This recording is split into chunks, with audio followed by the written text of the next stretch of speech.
Hello, hello, everybody, and welcome to our first day of the week 2 of PBE. I'm Dirk. I'm excited to be here. I hope you are all having a good Tuesday, getting ready for holidays if you are celebrating. I just want to take a minute to just kind of acknowledge these really awesome graphics for a couple of awesome guys hitting 1,000 hits. So, congratulations to Thomas Rose and Geronimo Scheideme for hitting 1,000 hits. Pretty great milestone for us in PBE. It just shows kind of two great players doing it and doing it for a long time. So, good job. And I will, let's go ahead and jump into our game. So, let me up my little schedule. So, for our first game,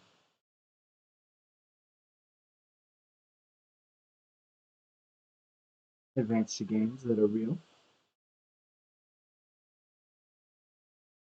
We will be starting off at Nashville, Cancun versus Nashville. Wish you show the things. I did. I can show them again though, so you can check them out real quick.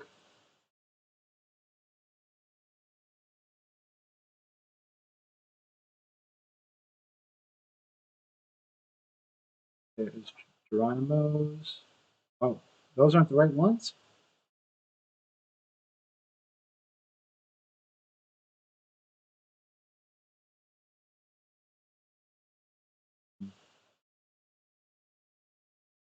I thought those were the ones he pinged me for.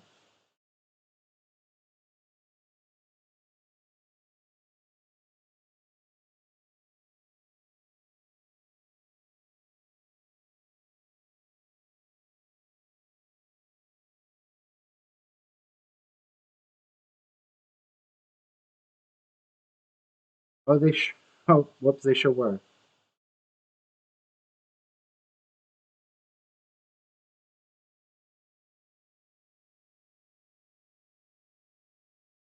Well, let me see if I can't went to the wrong channel. Let me see if I can at least bring those up.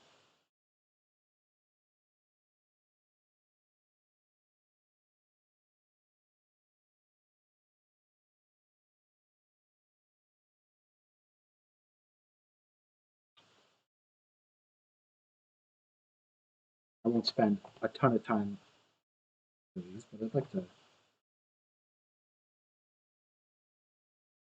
find them.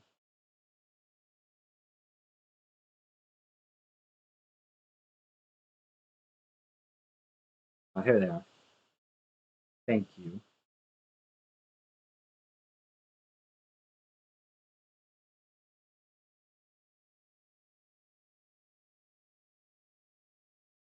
And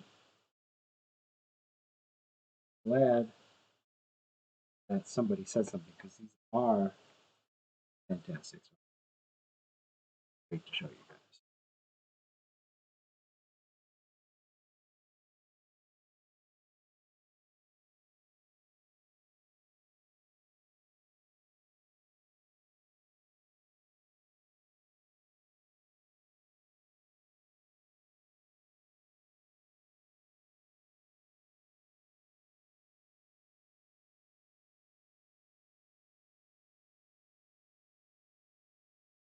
So here's the one for Bergen Cannon who hit his 300th double on the last stream.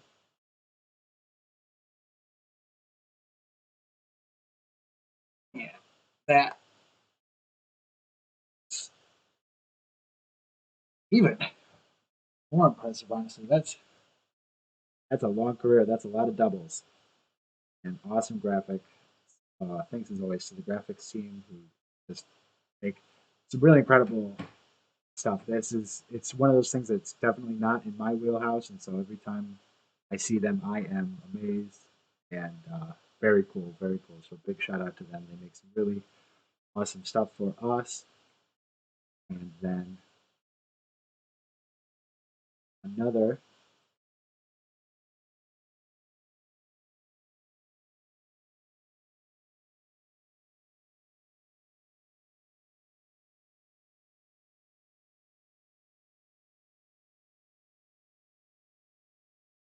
for you guys is this one for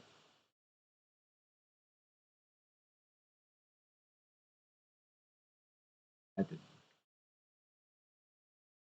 no.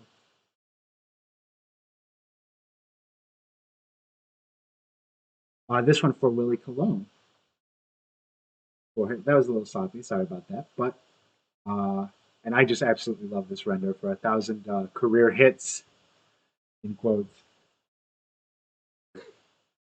So that's absolutely fantastic. So congratulations to Bird and Cannon, Billy Cologne.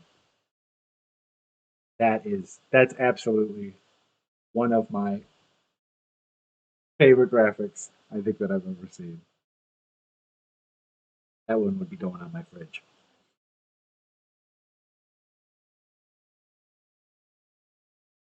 Yeah, Honkin' Tacos, absolutely quit doing some amazing, amazing work. Now, I'm really glad that somebody mentioned that, so I was able to get the right ones up because those are fantastic.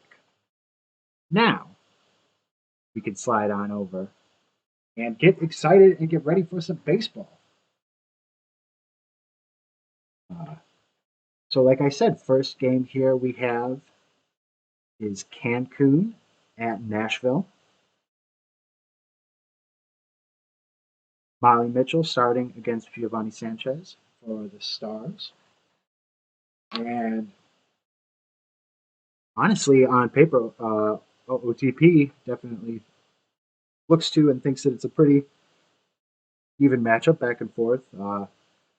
Five for Nashville, five for Cancun. Cancun with the pitching advantage, obviously with the great Molly Mitchell, although she has struggled a bit here her first year in Cancun. Um, here we have 7.71 to start the season. That's by no means like her.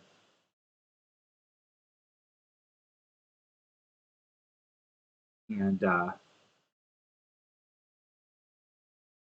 so I don't believe I have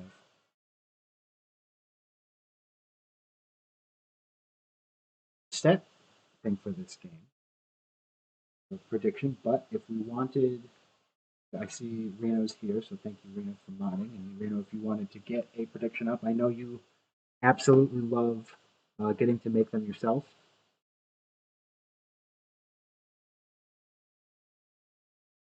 Um, Not exactly stood up. AJ, he said that he might be able to, might not, and that was the last I heard from him. But that's okay. No, nothing wrong with a little bit of Dirk solo baseball.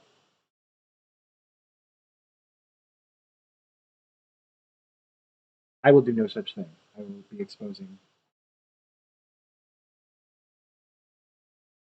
Thomas in the chat, trying to cause PBE drama. Somebody thinks he doesn't have enough.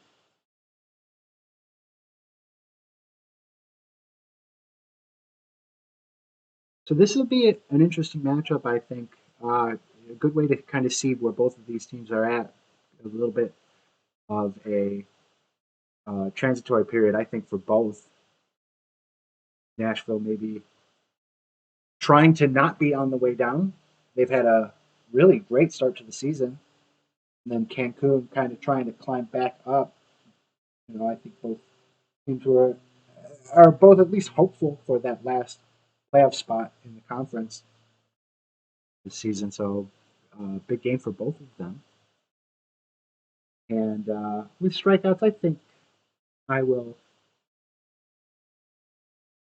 uh, let this game get going and go ahead. So we will start it up as we head to Nashville for the first game today.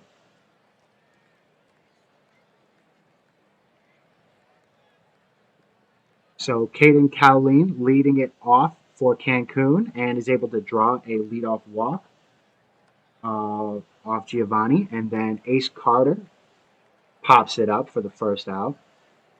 And then Sanchez gets a strikeout off of Vladimir Batista. Steve Rogers, Captain America, comes up and flies out to center field. Got a little too much air on that one. So the one leadoff base runner, but Giovanni Sanchez gets out of the inning unscathed as we head to the bottom of the first. Bongo Luongo leading off for Nashville and rips one down the line. That'll be a double as Luongo slides into second. Trevor Rose up now. This one looks like it'll be caught, and it is, and Bongo's able to tag up and advance to third base, so runner 90 feet away now. Brandon Fry pops up to center, and they will not run on the arm a second time. And then Mitchell's able to recover and strike out Buswell. So a little bit of action for both teams here in the first inning, but still a 0-0 ball game as Ernie White will lead it off for Cancun, getting this one over the shortstop's head for a single. McCoy now to follow, so another leadoff base runner for Cancun, but McCoy strikes out. And then Hokenvettel now to try to move the runner, hits this one to short, looks like a double play ball, and it is. And that will erase the base runner, and that'll end the inning for Cancun, so Nashville now back up to bat. Another leadoff runner for Cancun, and nothing to come of it. As Munson lines this one to the shortstop. That one's going back, but caught at the warning track. Jebediah Crunk now up, and that one's down the right field line. That'll be extra bases as Crunk slides into second. So Molly Mitchell, again, base runners kind of all throughout this inning. Wow! Crunk advances to third there as Geist beats that one out. Oh, and the grounder. That's the third out. So good hustle play by Geist is for naught as they are once again able to wiggle around the base runners. Andrew Myth now to lead it off for Cancun, and he'll fly out to right field. Wallaby Hickams now will strike out. Sanchez's third strikeout of the game, and the lineup turns over, and Kayleen strikes out. So 4 for Sanchez, who's pitching a great game here so far. 1 hit through 3 innings. Bottom of the third. Still scoreless game. Luongo back up to bat, and this is a short pop-up. Second fielder runs up and able to grab it. Trevor Rose does basically the same. This one to the shortstop. Now Brandon Fry will strike out. So 1, 2, 3 as maybe the pitchers are starting to settle in there a little bit.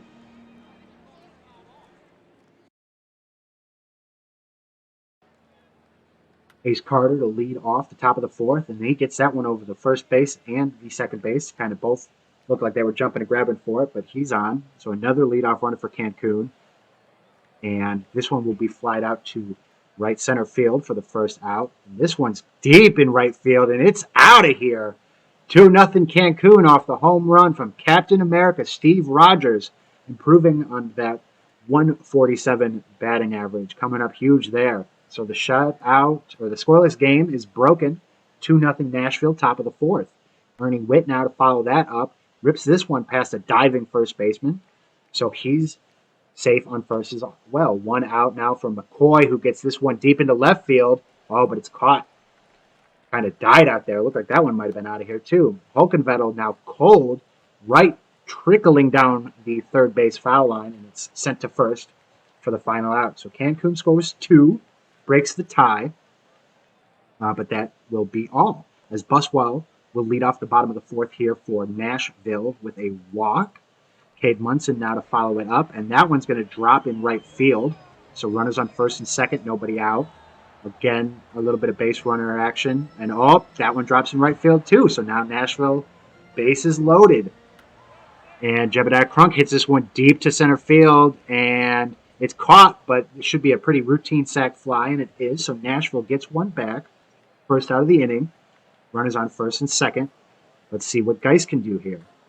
And that one's going to fall down. They're going to send him and he scores. So situation stays the same, but now Nashville's tied the game. First and second, 1 out.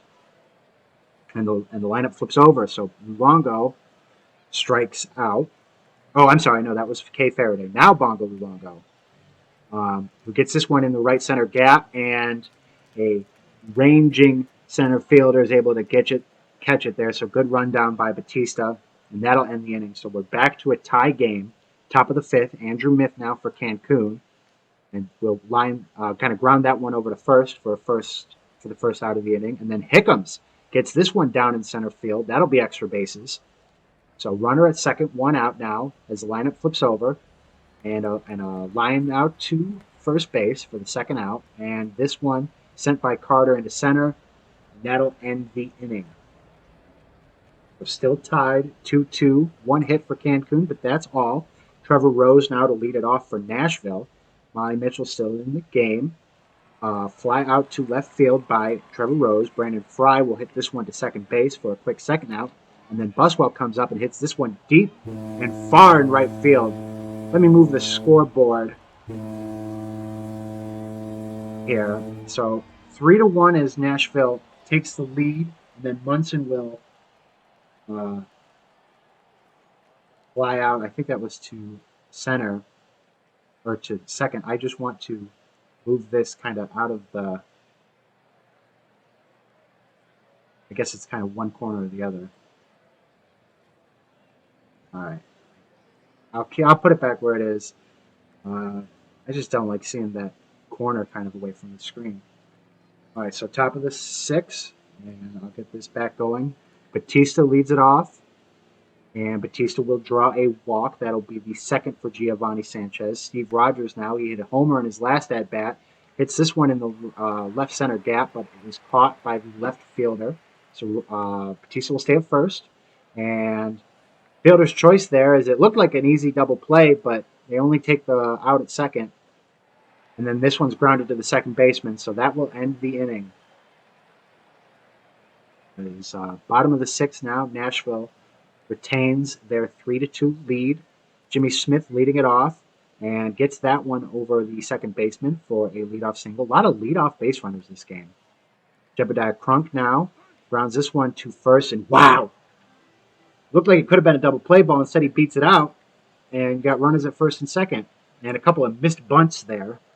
So some weird animations. And then Geist will fly this one to center, and they don't send the runners. So first and second, 1 out. Kay Faraday strikes out. That'll be the 4th for Mitchell this game. Bongo Luongo up to bat.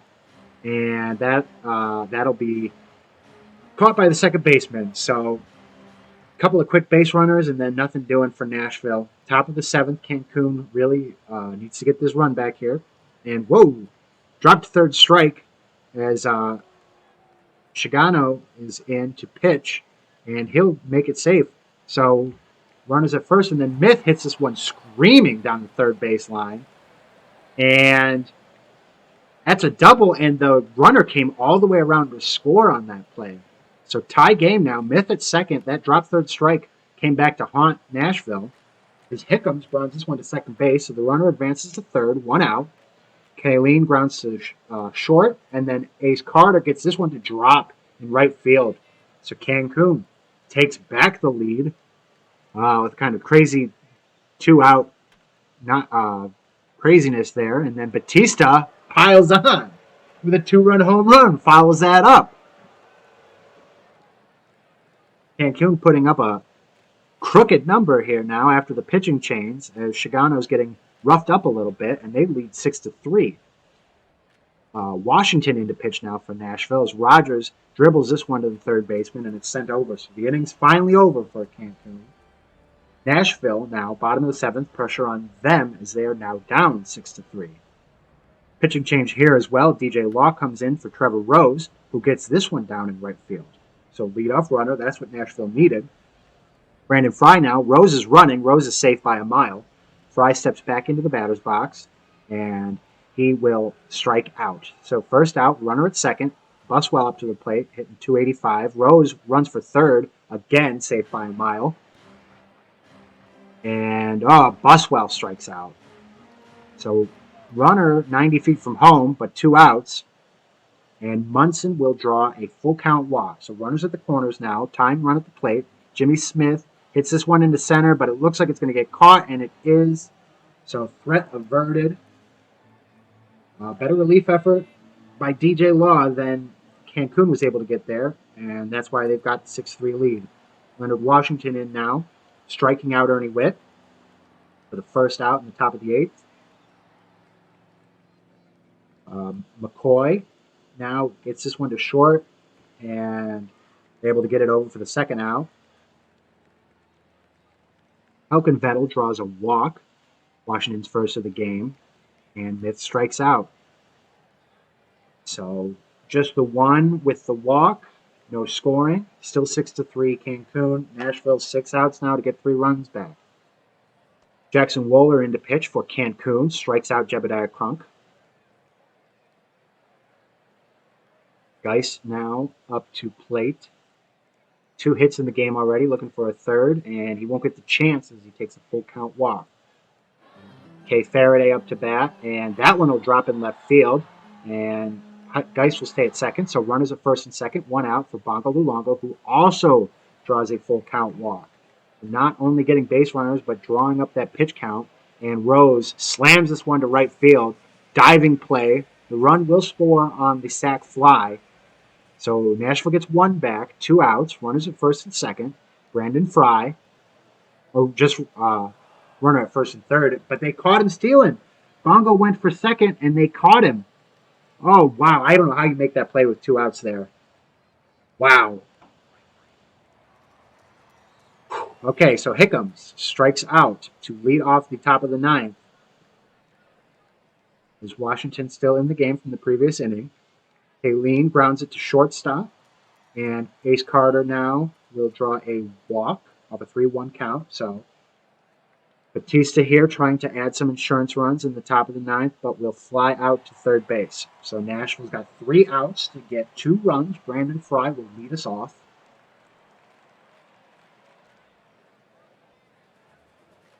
And Waller's still in the game. Leads off the inning, striking out Brandon Fry. That's 3 strikeouts for him on the game. Buswell now will hit this one to the second baseman, who gets over for the second out. Last out here for Cade Munson.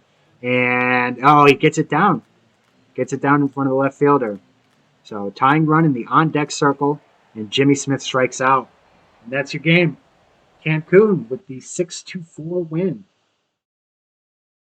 Nashville, you see, right before, in the bottom of the 6th, looked like they were on their way. And then they added a couple runs in the 7th, and then the bomb kind of sealed the deal. 12 hits by Nashville, but just a couple of timely mistakes, especially the drop third strike and then the caught stealing at second. It hurt them. So Nashville falls to 14-12, Cancun to 10-16. Great days for Ace Carter, Ernie Witt on the Cancun side. Your pitchers, Molly Mitchell gets her 3rd win. Goes 6, gives up 3 earned. Drops that ERA down a little bit. Law gets the hold, Roller the save. Over on the Nashville side, Sanchez, no decision.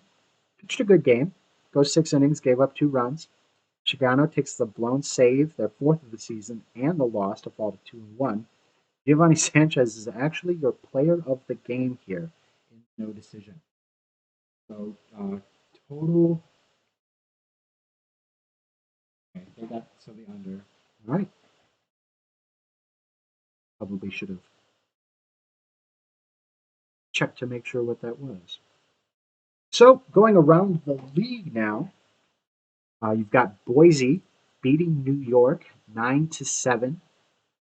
Boise had it, and then New York battled back. Oh, wow. 7-run first inning, 5-run second inning, and then 2 more in the third, and then a whole lot of nothing. And Boise scores 2 more in the 7th and takes your game and takes the lead and takes the game. Parker Beauchamp goes 2 for 4 with 3 RBIs and 3 for 4 from Bodnar with 4 RBIs. I believe he was your player of the game on the Boise side. And nice days from Benny Rodriguez and Peter Pretzelman for the Voyagers as well, them both having 2 RBIs apiece. Pitching for Boise, Daly gets the start, but gets roughed up. Obviously, that seventh run first goes one more inning, and then they pull him. Uh, but the bullpens, they have a bullpen day, and they're able to come back and secure the lead as they only give up four more hits the rest of the way. Miller gets the win. Paul gets the save for New York. Wasn't much better for Toasties, who gave up seven earned in two-thirds of an inning. Price will get the loss. They'll go to 0-2. Vladimir Bodnar is your player of the game. They're a great day for Boise. A lot of high-scoring games. The ball is juiced. I'm telling everyone, the ball's juiced this year. Providence beats Vancouver, 12-7. High-scoring game here. Providence goes to 15-11. The Vandals drop to 6-27 runs in the eighth. Holy moly! Vancouver, yeah, it was back and forth, or Vancouver led for most of the game, but seven-run, eight-inning put it away for Providence. Only 11 hits for Vancouver. A few people with two-hit games. Sam Andrew going 2 for 5 with two RBIs, and only 12 for Providence as well. But the top of the lineup got a really kind of dug their teeth in and got it going. 3 for 5 with two RBI from Jeff Burrow. Ruiz had three RBIs as well, and you've got home runs from Christos and Brewer and Ruiz. And they really kind of piled it in. I figured somebody got hit hard, and so Takahashi gets the start, gives up 5 runs in 5 innings, but doesn't factor into the decision. As Fuji gets the loss in the blown save, giving up 6 2/3 of an inning. Providence, I believe, not one of their best games. They've been having a great season. They go 6 innings, give up 5 earned runs. Pagamine comes in and has an okay relief effort in their own right. 2 runs in 2 innings, and they'll get the win to go now. Giannis Krostos is your player of the game. Outer Banks beats Maui. Two teams with very similar records here. 4-2 Outer Banks. Outer Banks going to 8-18, 9-17 for Maui. Outer Banks floated by a 3-run seventh inning. Their starter pitching only through 6 innings only gave up 4 hits. Great day for them, for the Outer Banks pitcher. 9 hits as a team for Maui. Ernie Hollowell going 3 for 4. Great day for them. McNasty with a home run. On the Outer Banks side, Linus Riverboat hit a home run. Only 7 hits scattered about. Nobody had more than one, but the homer certainly helped. The Outer Banks side. For the pitching, for Emochi, wow, man. So, yeah, they go 6 innings. They give up 2 runs, only 4 hits, 5 base runners total. They don't get the decisions. Stormbless gives up 2 in an inning and two-thirds. Another blown save of this sim. Not they only have one. For Outer Banks, Ray's Funk also has a pretty solid game. Gives up 2 runs over 6 as well. Downland comes in and gets the win. Hunter Sky with the save. And Kuramochi for Maui the no decision, but they do get player of the game. Second straight game we saw that. That's interesting. Tight game here as San Antonio and Buffalo play. San Antonio now going to 19-7 as they win 8-7 against Buffalo. A lot of big innings. San Antonio was just able to squeak that one by. On the hitting side for San Antonio, Jimenez 2 for 3 with 5 RBI, but I don't see a home run for them. So just a lot of ducks on the pond when they were up to bat. For Buffalo, you've got Gonzalez going 2 for 5 with 3 RBI, 3 for 5 from Rusty Kuntz. 15 hits as a team. A lot of offense for Buffalo, but they were 1 run short. King George here will get the win for the Sloths, getting their record up to 2-3 as they gave up 4 runs in 5 1/3 innings. Rodriguez Jr. with a hold, as well as Khan, and then Todoroki gets the save. Buffalo side, Greg Digger Jr. gives up 5 runs in 4 2/3.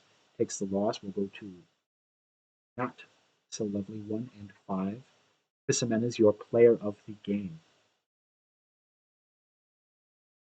Sea Serpents Apex. Apex will win this one 10-6. Slice pops 2 homers and 10-6 win for Indianapolis as the Apex go to 18-8, continuing a hot start, or having a hot start this season, kind of continuing their dominance from last season after I think they rolled out of the gate like 0-4 and have been ripping off ever since then. You see Slice not only hit 2 home runs, but hit the grand slam in the bottom of the second, put the Apex away, and they were just kind of able to keep counterpunching and win this one by 4.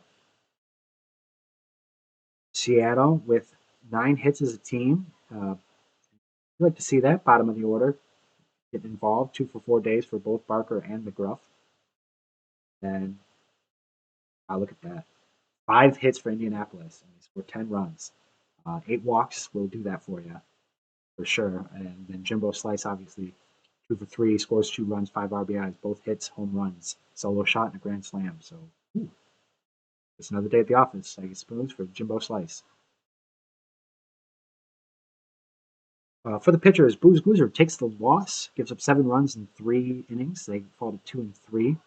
For Indianapolis, Michael Dion gets the win, goes to 6-1. Gives up 6 runs in 5 2/3 innings. But like I said, the offense and the bullpen, they were able to get it done. Pristine bullpen, 1 walk over the last 3 1/3 inning out of Indy's bullpen. So great job from them. Barron and Dangley with the holds. Jimbo Slice, clearly your player of the game for Indianapolis. Death Valley facing Detroit. Oh boy. DVS beats Detroit 9-1. They go to 21-5. DVS scorching hot. Wow. Yeah, Detroit takes a 1-run lead, and then the offense gives out. And home run. Tex Walker hitting 2 of them. Tex Walker goes 2 for 4, 4 RBIs, 3 runs, drew a walk. Great game for Tex Walker. Not a lot going on the Detroit side. Haywood Dinkle does go 2 for 4 and has the lone RBI for Detroit. For the pitching side, Irby Farnsworth throws a complete game, gives up 1 run in 9 innings, 8 strikeouts. The win, goes to 5-1, and Dirk Diglett is not as stellar of an outing. Takes the loss, goes to 4-3, gives up 6 runs in 5 1/3 innings. You saw just kind of home run after home run. Tex Walker with his 2 home runs will be your player of the game. I think I heard something about a curse for your player when you stream, and my Dirk's given up like 2 runs total when I don't stream, and that is just replacement level when I do. So I don't know. Maybe this is the last time you hear from me. And then for our final game of the day, New Orleans goes to Sarasota and wins a close one, 3-1. New Orleans now will go to 18-8. Very respectable, great record in its own right, but trying to keep pace with DVS, who, like I said, is just scorching hot this inning or this season. 7 hits for New Orleans, but El Valor going 2 for 4. You've got RBIs from Ortega and Werewolf and Valor as well. And only 3 hits on the Sarasota side, however. It's cardboard cutout of Derek Jeter, Washington, and Olsen are your 3 supernovas who are able to get the ball down in this game. The pitching, Nakamura gets the win. They go to 5-1 as they give up 1 run in 7 innings. And right with the save, Billy Hill goes 8 innings for Sarasota, does give up 3 runs and 7 hits. And Hiro Nakamura, the starting pitcher for New Orleans, is your player of the game. So that will wrap up the majors games for today. I do want to check for minor league games, and we do have minor league games, so we will go through those as well. The Wheelers will beat the Firehawks and complete the sweep. The Anchorage Wheelers now on an 8-game winning streak, going from 12-7 all the way up to 20-7. Big middle innings here in the 6th and the 7th. Put Anchorage away and put them away to gun. Kimura with 5 RBIs for Anchorage. 9 hits on the California side. You've got 3 for 4 from Stubby McGuire and a couple of 2 for 4 days as well from Johnson and Martinez. But yeah, for Anchorage, that's like I said before, a great day at the office, and they've got 7 home runs this season. So Mora hitting fantastically for the Wheelers right now. For the pitching, James Gordon takes a loss. Will go to 1-3 as he gives up 5 runs in 6 2/3 innings. Clearly, a little bit of error trouble from California. Gave up 8 total, 5 earned. And cap penalty will get you the win for Anchorage, going to 5-2 as they give up 2 runs on 7 2/3 innings. The Kingpins beat the Florida Flamingos. Kingpins go to 16-11. The reigning minor league champs fall to 18-9. On the Florida side, the Giraffe has 2 RBI for Florida, but not much else doing. Data max with the other RBI for Florida. The Chicago side clearly goes 3 for 4. You've got 2 for 4 for 2 RBI from Wayne Shorzy as they hit in 9 hits. And look at drop table players hitting almost 400. Pretty deep in the season to be doing that. We've got Brizzo at 395 too. That's pretty awesome. For pitching, the Flamingo starter Scudder goes 5 innings, gives up 5 runs, 2 earned, takes the loss. We'll go to 1-1 for Chicago. Michaels gives up 3 runs and 5 1/3. Gets a win, goes to 3-3. Schumer with a hold, and the T-Rex, Mitch the T-Rex, gets the save, their 9th of the season, a 1-pitch save. So it's tough being a closer. The next game, the Hepcats really stomp Dallas here a little bit. As the Hepcats get above 500, they go to 14-3 as they win 8-1, putting in 6. It was a 2-1 game until the bottom of the 8th happened when Kansas City dropped in 6 runs and removed any shred of doubt from this game. McLaughlin for Dallas goes 3 for 4, but has almost half of his team's hits, and so it might be a little bit of your problem. For Kansas City, a lot of good games all around. Park Factor is going 3 for 3 with 3 RBIs. They hit a bases clearing triple. Bottom of the 8th, kind of probably, yes, either jump started that rally, that huge inning, or maybe put the exclamation point on it. They also pitched in a stolen base and got caught stealing once, so a little greedy. Pitching for the Dynamos, Jose goes 5 2/3, only gives up 1 run, has to leave feeling good. And then Butter in the bullpen gives up 5 runs, takes the loss, goes to 0-3. Kansas City, Henke will get your start, gave up 1 run in 6 innings, and then Garfield comes in, gets the win, throws 3 scoreless innings in relief. 0.5 ERA out of the bullfield for Garfield. Well done.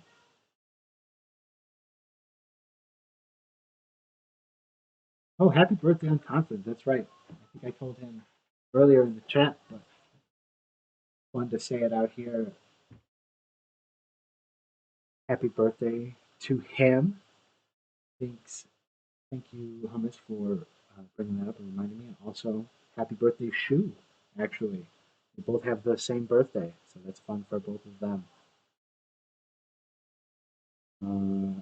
All right, and the next game here in the minors is the Swifties and the Lemurs as they tie up their records, going 10-9, or 10-17 is both of their records. The Swifties win 10-9. Really crazy game. A lot of basically mirror back and forth. Swifties got that early lead, and then every time Louisville scored, the Swifties answered. They even put up 3 in the top of the ninth to tie the game, and the Swifties walk it off. Grand slam for grand slam in the bottom of the sixth for Shark Puppet. A lot of scoring, a lot of offense all around. Wow, 35 total hits. 3 for 5 from Bronwell on the Louisville side, 4 for 5 for Hendricks. And you got a 5 for 5 day for You Belong With Me, although no RBIs to go with that. 3 for 5 for Argyle. He got 2. He kind of shook them all up. And Shark Puppet, likely thanks to that, thanks to that grand slam, they go 3 for 5 with their 5 RBIs. And no surprise here, you see a lot of pitchers. Cripps gets the start, gives up 6 runs on the Louisville side. Crack will be charged with a blown save, and then Fujisaki, the loss, giving up the walk-off in the bottom of the ninth. On the Swifty side, legalized tampering gives up goes 5 innings, gives up 3 runs. And Ringo Starr comes in, blows a save, tie the game back up. Strikeout actually comes back, gets a hold, then they blow another save, but Coughlin ends up with the BS win. Bailed out by his team in the bottom of the ninth. Shark Puppet is your player of the game for the Swifties. In our final game of the day, Miners, and for the day entirely, sees the Armadillos beating the Brew City Bears 4-2. So they've got mirror records now. It's the Dillos 11-16, the Bears 16-11. The Brew City side, you've got Martin Honda going 2 for 5, and another 2 for 3 game for Frankenstarrow. And a lot of spread out hitting, a bunch of 2-hit games for Amarillo as well. You see Dubson going 2 for 4 with the 2 RBIs himself. There's a Oatmeal hitting a home run, his second of the game. Home run for Dustin Stradley on the Bears side as well. For the pitchers, McNamerson gets their first loss of the season as they go to 4-1. Pitch 6 innings, give up 3 runs. And for the Amarillo side, Frank gets their second win of the season. They're now 2-1 as they throw 5 2/3 scoreless. And Bear, their second save, a 3-inning save variety. Harley Fank, your player of the game, the pitcher for Amarillo. 99 pitches, no runs. So that will wrap us up here on May the 23rd. So go ahead and save that in. And we will advance to the 24th. No minors games today, as we do have a majors game. Vancouver taking on Providence. Got that here, right at the top.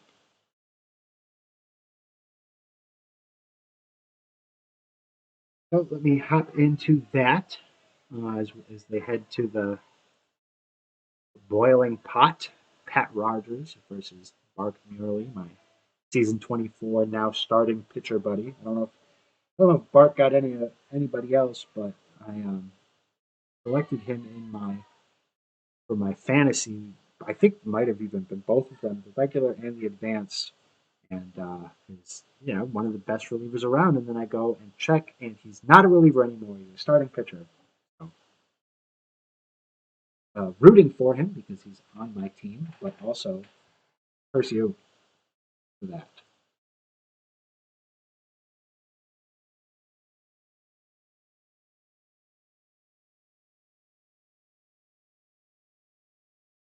Uh, Checking, waiting for a prediction if we have one. I can look to see if any more writing things have come up since I last checked. I don't believe so.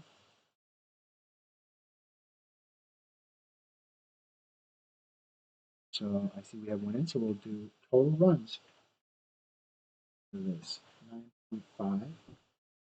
You can see, I could certainly see that game. Obviously, you look at PB, uh, OTP, big Crabs favorites as they get the clean sweep. So I'll give this one a little bit to roll in, but you could go ahead and get this game started again with a kind of a full game bet like that. I don't think that's too bad.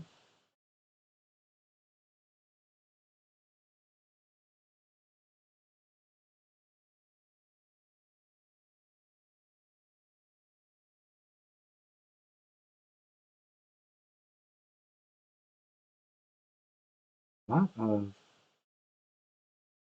Oh, that makes sense. Sure, yeah, because you see a lot of the batting stats versus Muley are pretty grim, but that's also likely often facing him off Lever, so the chance now to see him a second and third time might fare a little better.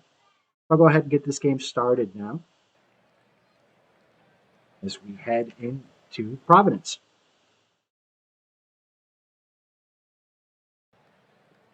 And stand up will lead us off for Vancouver as he strikes out for the first out of the inning. O'Houlihan now, the second batter for Vancouver, and he will line to first. Now Sack Lodge up to bat, and he will ground to the second baseman. So 1-2-3 inning for Vancouver. Providence here. Bergamot Lemon will lead us off, and he'll rip this one down left field for what looks to be a double.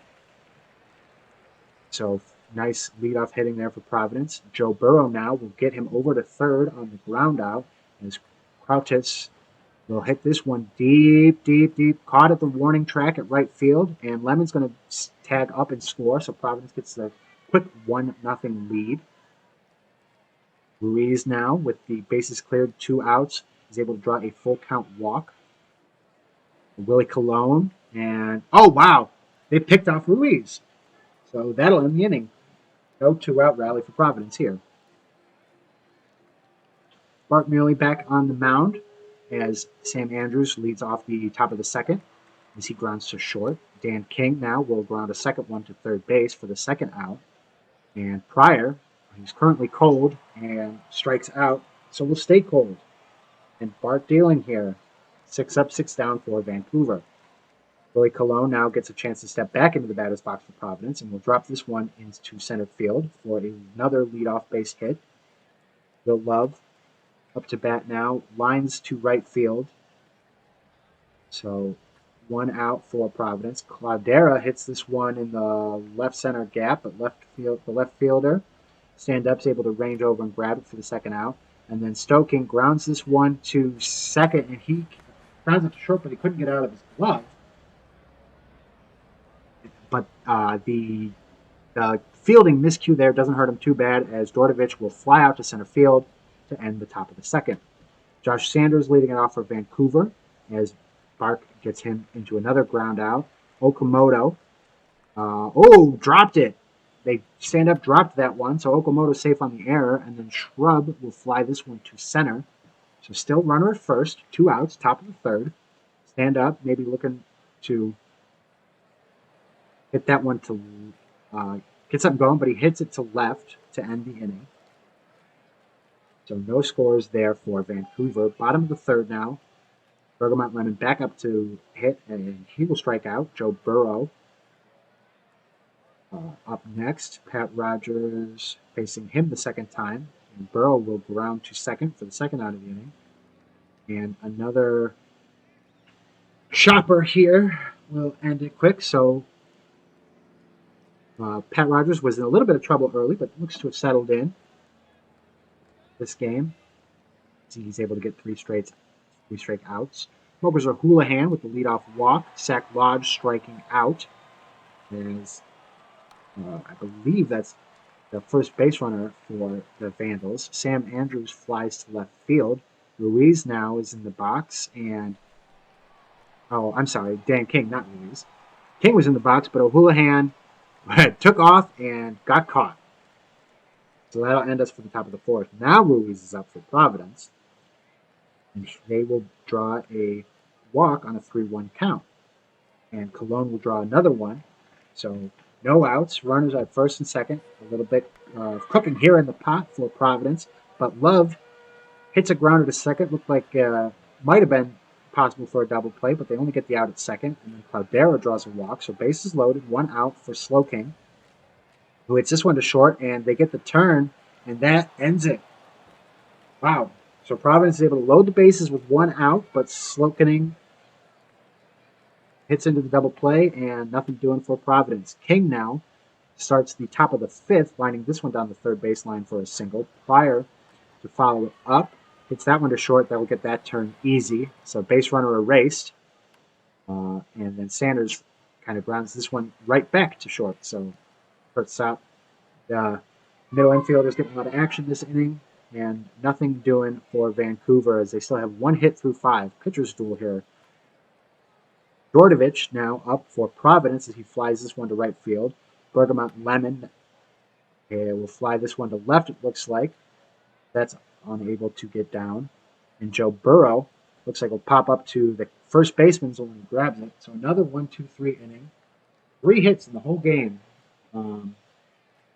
Under's feeling good on this prediction.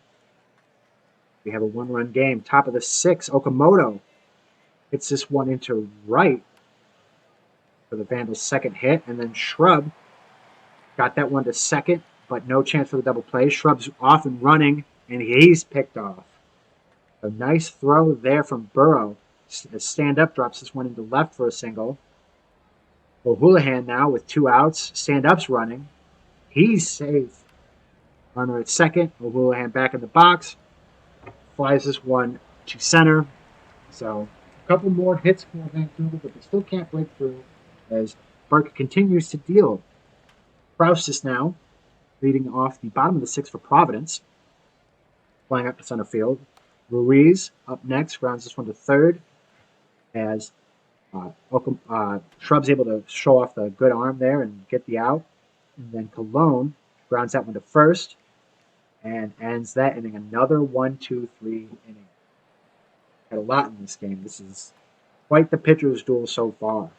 Bart back in the game. Sack Lodge was able to get this one to drop in right field. Sam Andrews now hits one to the first baseman, and they are able to turn the double play there. Routine. Dan King flies out to left field. So build it yourself. 1-2-3 inning. Another base runner for Vancouver, and another base runner erased. Will Love leading off the bottom of the 7th. We've got a pitching change for Vancouver as Economides comes in and is bombed immediately. Solo home run by Cloudera makes it a 2-0 game as Providence doubles their lead. The fireworks go crazy. Slokening now following that up as the Providence lead is now twice as comfortable, flying out the center, and Djordjevic striking out. So Economides is able to settle down after the leadoff homer, but you can't take it back. So Vancouver has 2 innings to get back 2 runs as Pryor slips this one past the second baseman, so they've got a base runner to lead it off again. Sanders will fly out to right field as Pryor thought about it for a second, but he'll stay at first. Okamoto draws the walk. So now you've got a little bit of action on the pass for Shrub. Reggie Shrub strikes out. Clark's still in this game. And stand up. Oh, wow. Home run. So now Vancouver takes the lead. As stand up sends this one into deep left field, and it's 3-2. That's what Vancouver needed. Absolutely. O'Houlihan will ground to second, but the damage is done. Now Providence needs to take the lead back after the 3-run shot by stand up. Bergamot Lemon to lead it off. Will ground out to second base, top of the order. So Providence does have a good shot here of getting some offense going, but that's not going to help as Burrow flies out to left field. Process will draw a walk. So the tying run at first for Ruiz, who strikes out. So Economides now with the lead, throws a good inning. And we're up to the Top of the ninth, Vancouver trailing all game, and now they're looking to add insurance in the ninth inning as George Washington Crabbe comes in to pitch for Providence. Sack Lodge grounds out to first base. Sam Andrews rips this one into right field, and an amazing diving play by Cologne saves what was probably going to be a double as King grounds to third. That'll end the inning. So Providence with 3 outs left to try to tie this game back up. Cologne leads it off, and wow, that center fielder is running, but he's not able to get it in time. So a leadoff single by Cologne.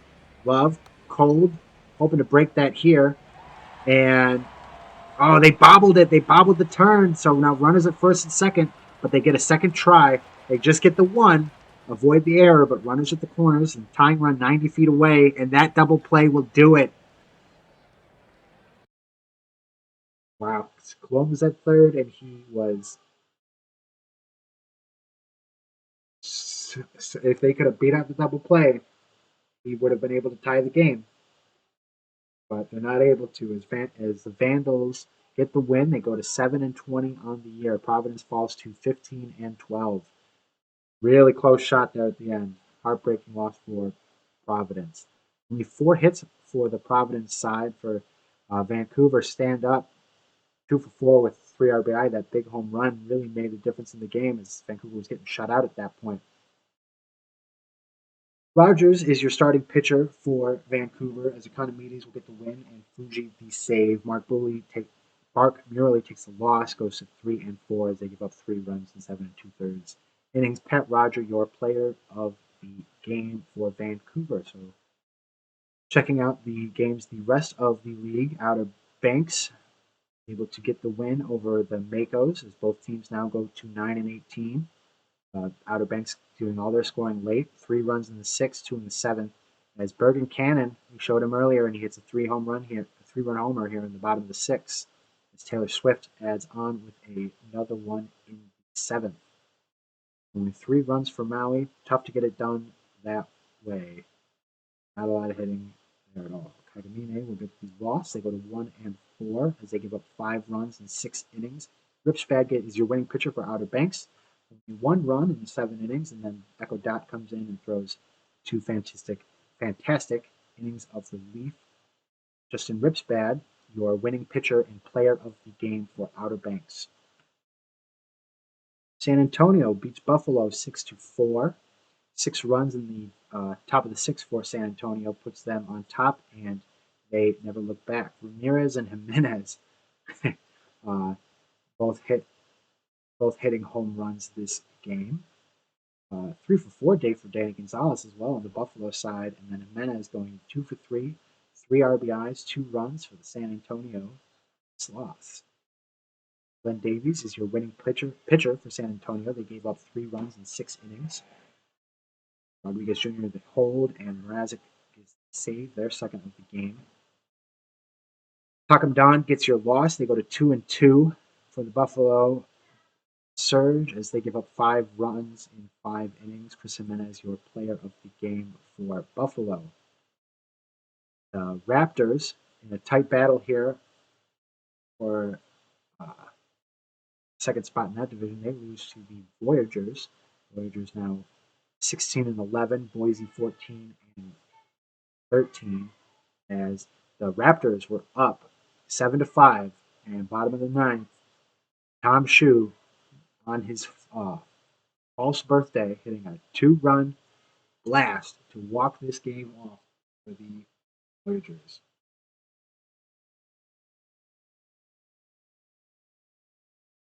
That was, and oh boy, wow! So Tom Shue going 2 for 4 with 2 home runs, 5 RBIs, gets that average up over 200 now. So congratulations for him. Just struggling a bit early this sim. Everybody gets a hit for Boise, but it's just not enough. Heartbreakers. For the pitching, Tom Riddle gets a no decision, gives up 5 runs in 6 2/3. As Miller gets the hold and Hamburger the loss and the blown save, they fall to 0-2. New York, Abadir gets the no decision as they give up 3 runs in 5 1/3 inning. Gunk with the blown save, and George the win. They their first win on the season. Tom Shu, your player of the game for their 2 home run effort.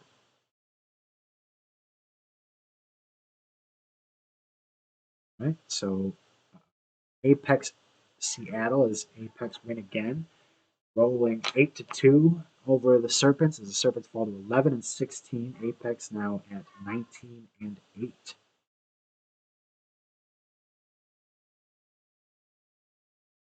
For the hitting, Slaseco going 3-for-4 for Seattle in the losing effort. Really balanced day at the plate for the Apexes.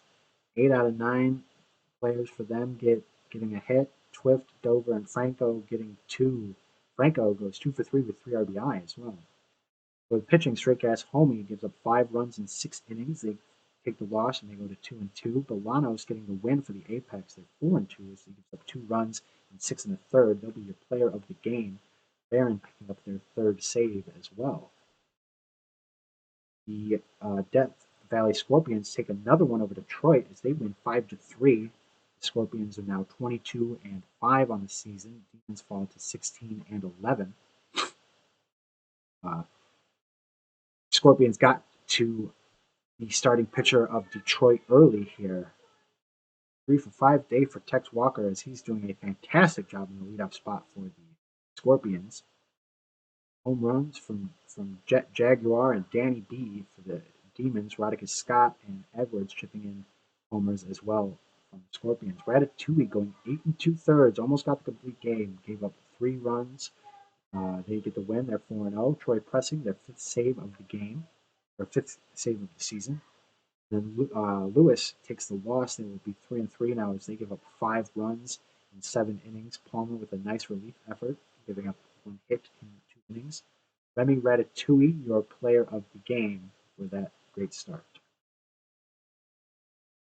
And then the Stars beat the Toros 9-5.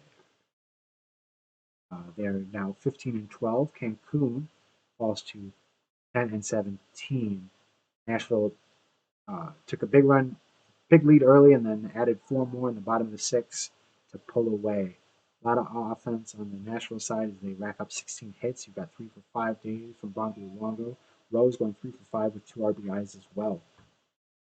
For the pitcher, Benson just got sprayed all over the field as they give up 14 hits in 5 1/3 inning, giving up 8 runs, 6 earned. They'll take the loss. They'll be 2-3 now. Nixon gives up 3 runs in 7 innings. They are now 2-1.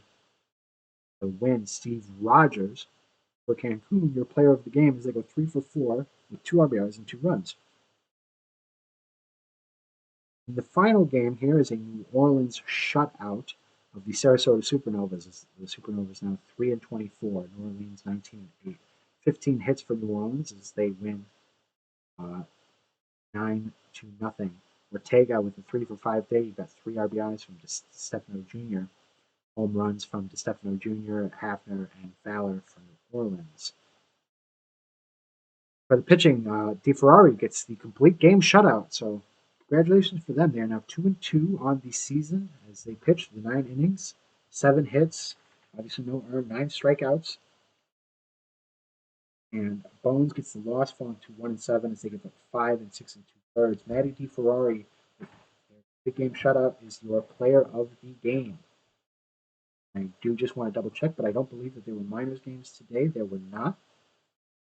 So I will go ahead and save that up, and we can advance the day yet again. And checking my schedule, it's a box score day. Got minor league games. We don't have any major league games. Go ahead and play these up. Then we can get into some minor league box scores. 25th of May. We'll start it off with the Hepcats beating the Bears 9-3. Bears scored 3 in the top of the first. Hepcats get 3 in the 7th, and then pile on 6 in the 9th to take this win, run away with it. 15 hits for Kansas City. Seltzer going 3-for-5 with 2 RBI. 3-for-5 day for Minion as well on the Kansas City side. 9 for the Bears. He's got multi-hit days from Stevie Sleeve and Joe Jr. A whole lot of pitchers. Group effort today for Kansas City. Wolfling goes 2 1/3, gives up 3 earned, but the bullpen does its job, doesn't give up anything after that. And for the Bears, uh, Danny Young, it's roughed up. In 2/3 of an innings, they give up 5 runs and got the loss and the blown save for Arms on the Bears side.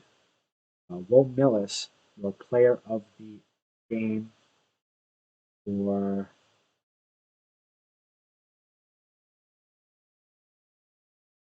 I don't see him. Oh, he's the starting pitcher for the Bears. Sure, that's not a lot of solace for him. Evil Dictator getting the win for Kansas City. 7.7 ERA. How about him? The Lemurs beat the Wheelers 7-1. Lemurs are now 11-17. They stopped the Wheelers' winning streak. The Wheelers are now 20-8 in the season. Anchorage has held only 5 hits, 2 from Bennington, 2 from Rude. Other than that, not a whole lot going. Rude also with your lone RBI for the Wheelers. For the Lemurs, hitting all around. Barry Bonds going 2 for 4 with 2 RBIs, and all the lineup and Hold Eliason at the end is able to chip in a hit. Somerville takes their first loss of the season. They're now 5-1 as they give up 5 runs in 6 innings. McCoy gets their first win on the other side as they give up as they go 5 scoreless, only surrendering 2 hits and 2 walks. Patrick McCoy, your player of the game for that one. For your next minors game, the Firehawks beat the Kingpins as their record now goes to 13-15 as they win 7-5. Kingpins had a solid lead built up, and then the Firehawks score 3 in the bottom of the 8th to take the lead, and they don't give it back. 12 hits on the California side, 2 for 4 with 2 RBI day for Sawyer Stern, 2 for 5 from Bubba Tree as well. As you've got home runs from Hayden Andrews on the Chicago side and Kevin Johnson, and Sawyer Stern on the California side. Rodriguez Jr. gets the start and the no decision as they give up 4 in 5 innings. Penn takes your loss as they give up 3 and 2 2/3. On the California side, Wilson blows the save, but Beckett comes in and gets the win as they're now 3-1. They give up 1 run in 2 innings. Sawyer Stern, California hitting the home run. They are your player of the game. Flamingos win a tight one against Dallas. Florida now 19-9. Dynamos 8-20. This is a winnable game. Uh, Decent hits for Dynamos, but only the 1 run in the 4th inning. Florida's only held to 5. Young Miguel Cabrera going 2 for 4 with an RBI on the Florida side. And Flannaball, your only 2-hit game for the Dynamos. Man with the RBI. But just was not quite enough to get over the Flamingos. Bloodshine gets the start and the no decision. They give up a run in 4 innings. Frisbee the win. Tom the hold. Freddie their 9th save. This one 2 innings, so I can't brag on him too much there. Liver takes the loss for Dallas. They give up 2 runs in 6 innings. And Jenkins Liver is your player of the game for Dallas, despite being the pitcher. And then final game of this quick day as the Swift Seeds beat the Armadillos again. They're now 11-17, both of them. 8-5, the Swifties win. 14 hits they drop in on those. Eshelman with a 3-for-5 day with 2 RBIs, leading the charge. He, along with me, going 2-for-3 with 2 RBIs and 3 runs, helping out as well. No home runs, just a lot of doubles and a lot of bases on the Swifties side. Dubson and Velasquez did get balls out of the yard for the Armadillos. For the pitching, Wilson gets the win. They give up 1 run in 5 innings, and T2 with their 2nd save of the game. On the Armadillo side, Jones takes their 5th loss of the season. They're now 1-5 as they give up 5 runs in 3 2/3. And Hugh, along with me, for the Swifties, with that great line, will be your player of the game. So our next quick day here for the 25th. Uh, just keep saving. And I will go ahead and go to tomorrow. So the memory's bad, so I'll bring the schedule back up. And we have Boise versus Maui and majors, and that'll be our first primetime matchup of the game as well.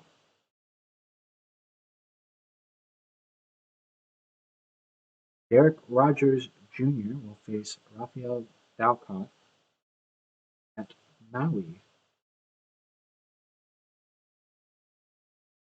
Put the schedule away.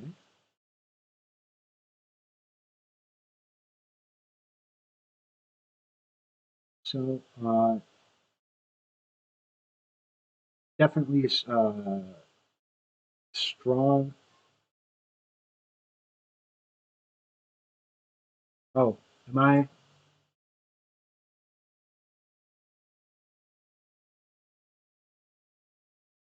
The no, it was the 20th. Lucius, are you playing with me? The 26th is Boise versus Maui. We just did that quick sim day yesterday on the 25th. If that was a prank, it was good, Musha. But you certainly you scared me.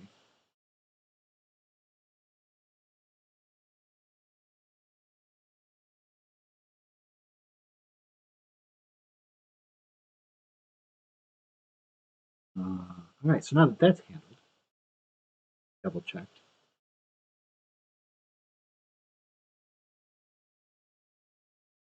I will uh, get back into this game as you see that Buffalo has or Boise pretty solid advantage here as they've got everywhere but the 3 spot as Peter Dawson Jr. will take that for the Makos. They do want to check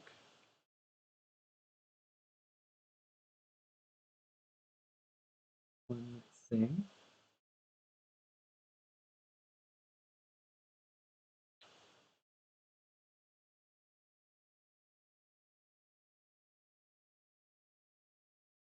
That we have prediction going under over on walks 5.5.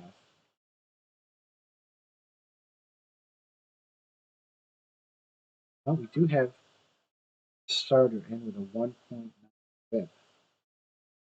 I don't know. Put a little bit down. As long as I don't get yelled at for the simmer winning the bet again.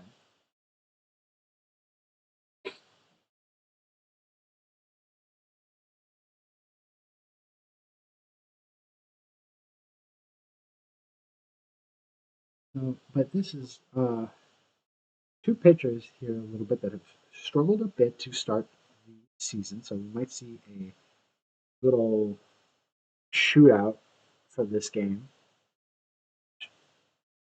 I always think it's fun to call.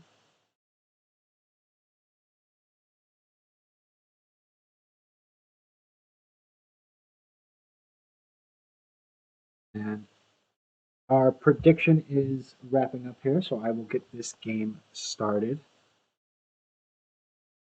Head on into Maui. The Makos face off against the Raptors as Tuplan will lead us off. The Boise catcher, and he will start us off with a strikeout to begin the game for the Raptors. Bridget Westfall now grounding this one to short for the second out of the inning. Petra Sabor gets bonked. So the Raptors will get their first base runner as Johnny Pluto will fly that one out to center, end the inning. So no damage off of the thunk. And Catsup will start us off here in the bottom of the first against Derek Rogers Jr. Catsup will ground out to the second base for the first out. Camden flies to right field for the second. And Dawson Jr. now looks like he will probably do the same, and he does as he grounds out to the third inning. So Derek Rogers with the 1-2-3 inning for the Raptors. And Aram will lead us off for the top of the second. He grounds to second baseman for the first out. Parker Beecham dropping this one into right field.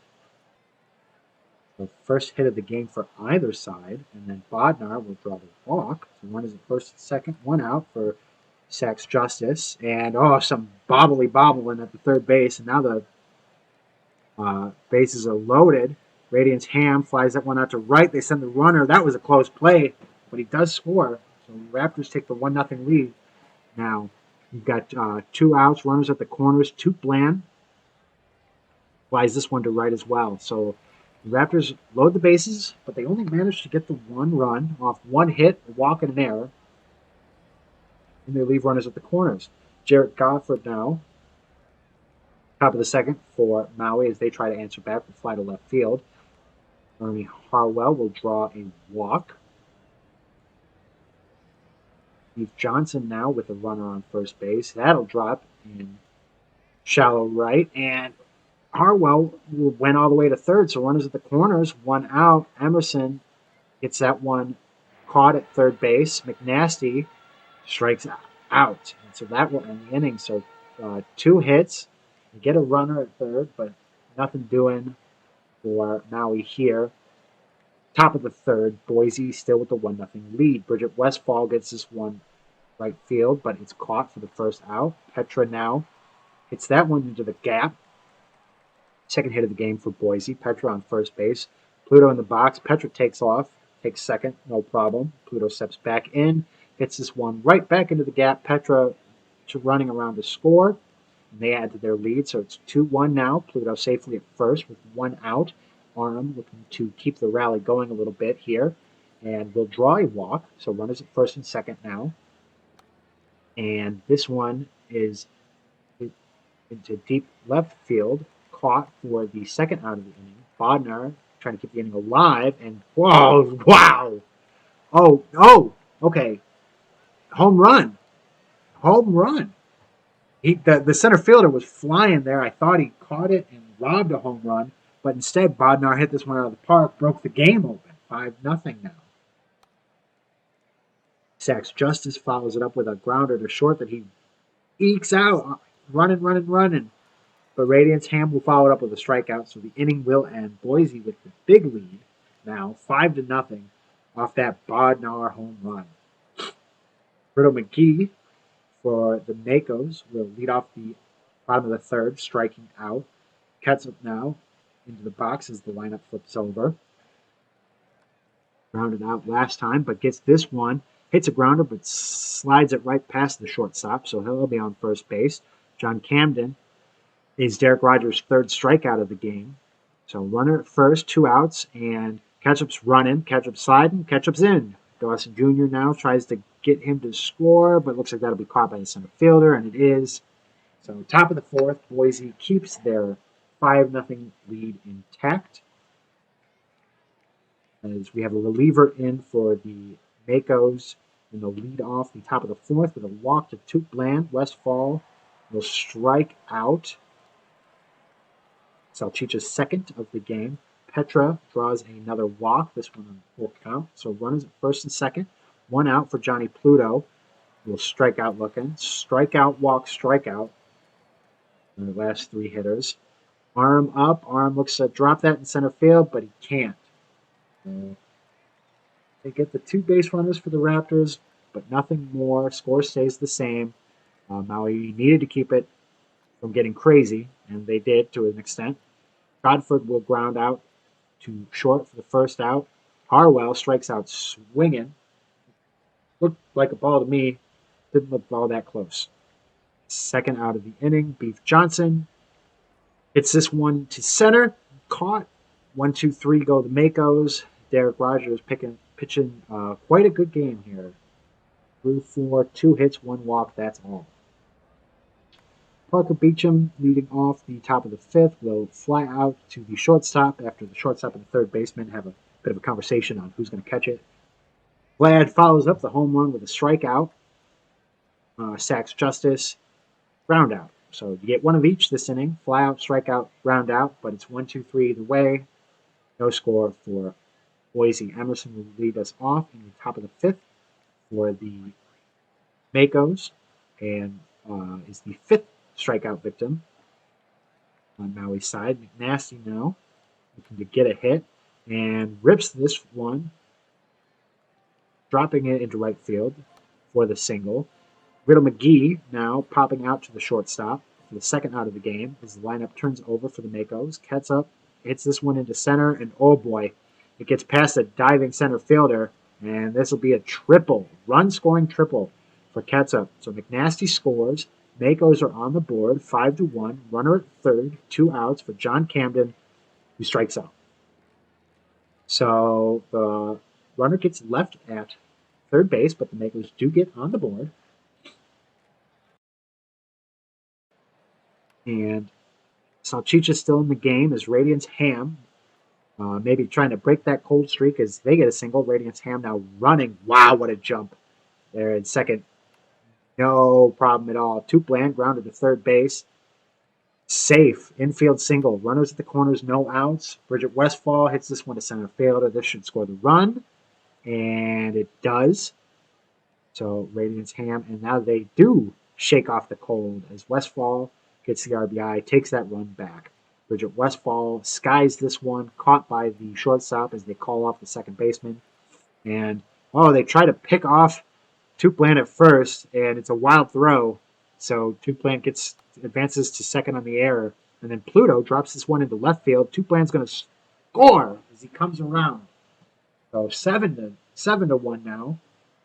Some 2-out hitting by the Raptors.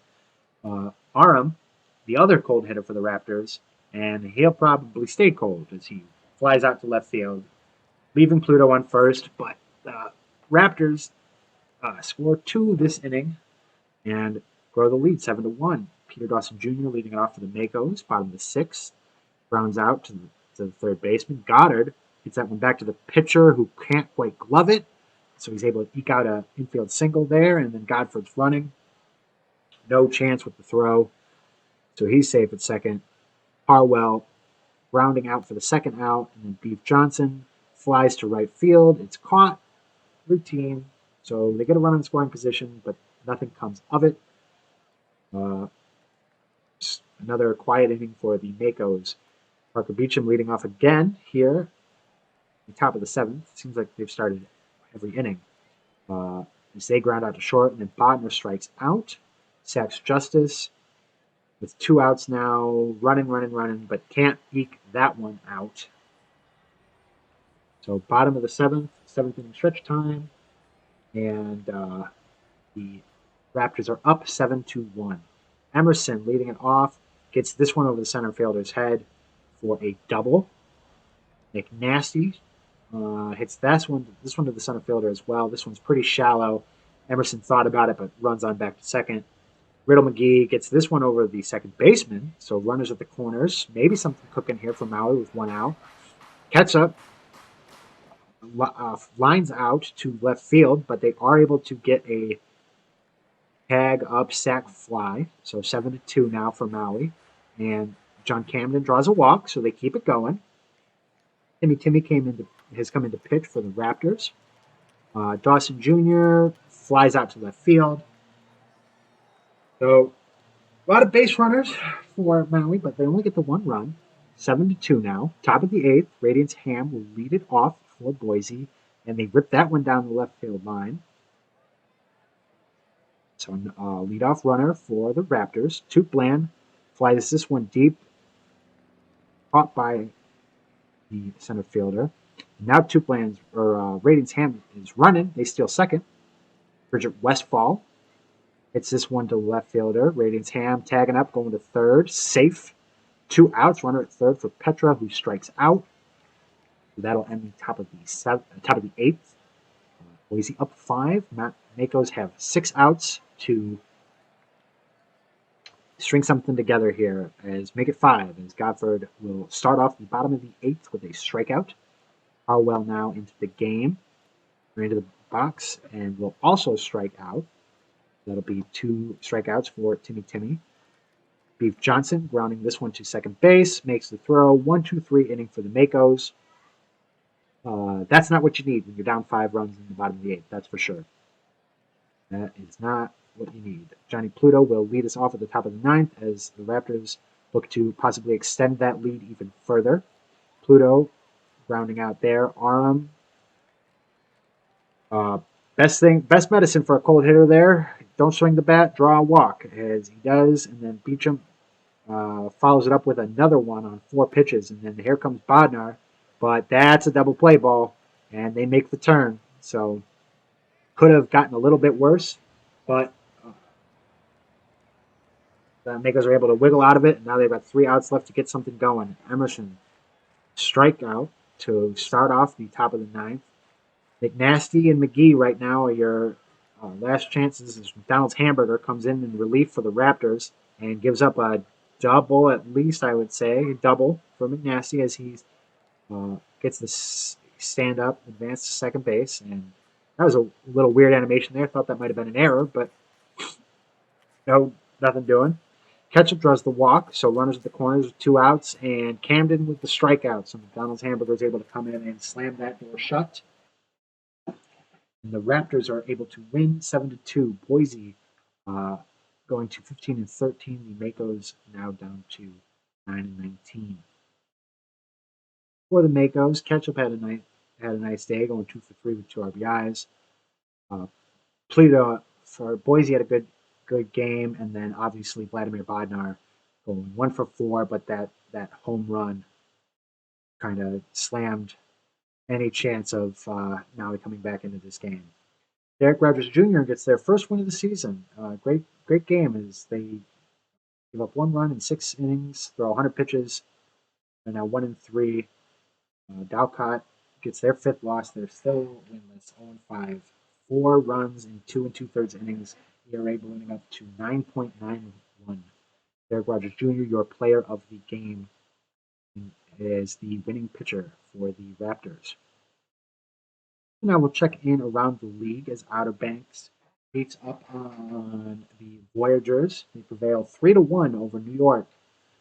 Voyagers score 1 run in the top of the 1st. Outer Banks chip in a run in the 5th and 2 more in the 6th, and they get the win. The Voyagers held only 5 hits this game as Benny Rodriguez accounts for 2 of them.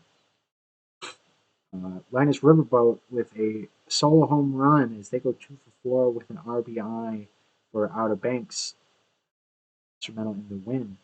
And the pitching for the Voyagers, Zeilman takes the loss. They go to 4-2 as they give up 3 runs in 7 1/3. Dwight gets the win for Outer Banks. McDonald the hold, Sky the save. Hang Stu Dwight is your player of the game. Sloths versus the Vandals. The Vandals win 4-1, so they get their 8th win of the season. They beat the Sloths at home. 1 hit for San Antonio, and it's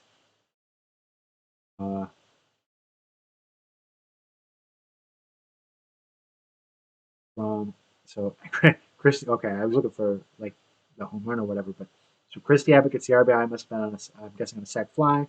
The 1 hit for McDonald's Jr. I think stopping the Slots from getting no hit here. 9 hits for Vancouver. Zach Pryor, great day as they go 3 for 4 at the dish. Team effort for the Vancouver pitching. They did give up 6 walks, but Silliams gets the win. They go 5 2/3, gives up 1 hit, 1 run, 5 walks. Fuji with the hold, Smoothie Vert with the save. Great bullpen out of this game from the Vandals. San Antonio side, sorry, I'm going right to left this time. Billy Greer takes the loss as they give up 3 runs, 4 earned in 6 innings. They're now 4-1. Wade Silliams with the short but great start is your player of the game for the Vandals. Buffalo Surge face off against the Providence Crabs, and the Surge win as they go to 12-16, beating the Crabs 6-4. The Crabs fall to 15-3. 3 runs in the bottom of the 8th for the Crabs, but it was not enough. Hits all around for Buffalo as The whole lineup, minus Ramirez, is able to get a hit. We got 2 RBIs for Rob Senior Jr., 3 RBIs for Crowtis for Providence. Am I tripping? Did we watch this game? No, that was the last one. No, yeah, that was my game. Sorry.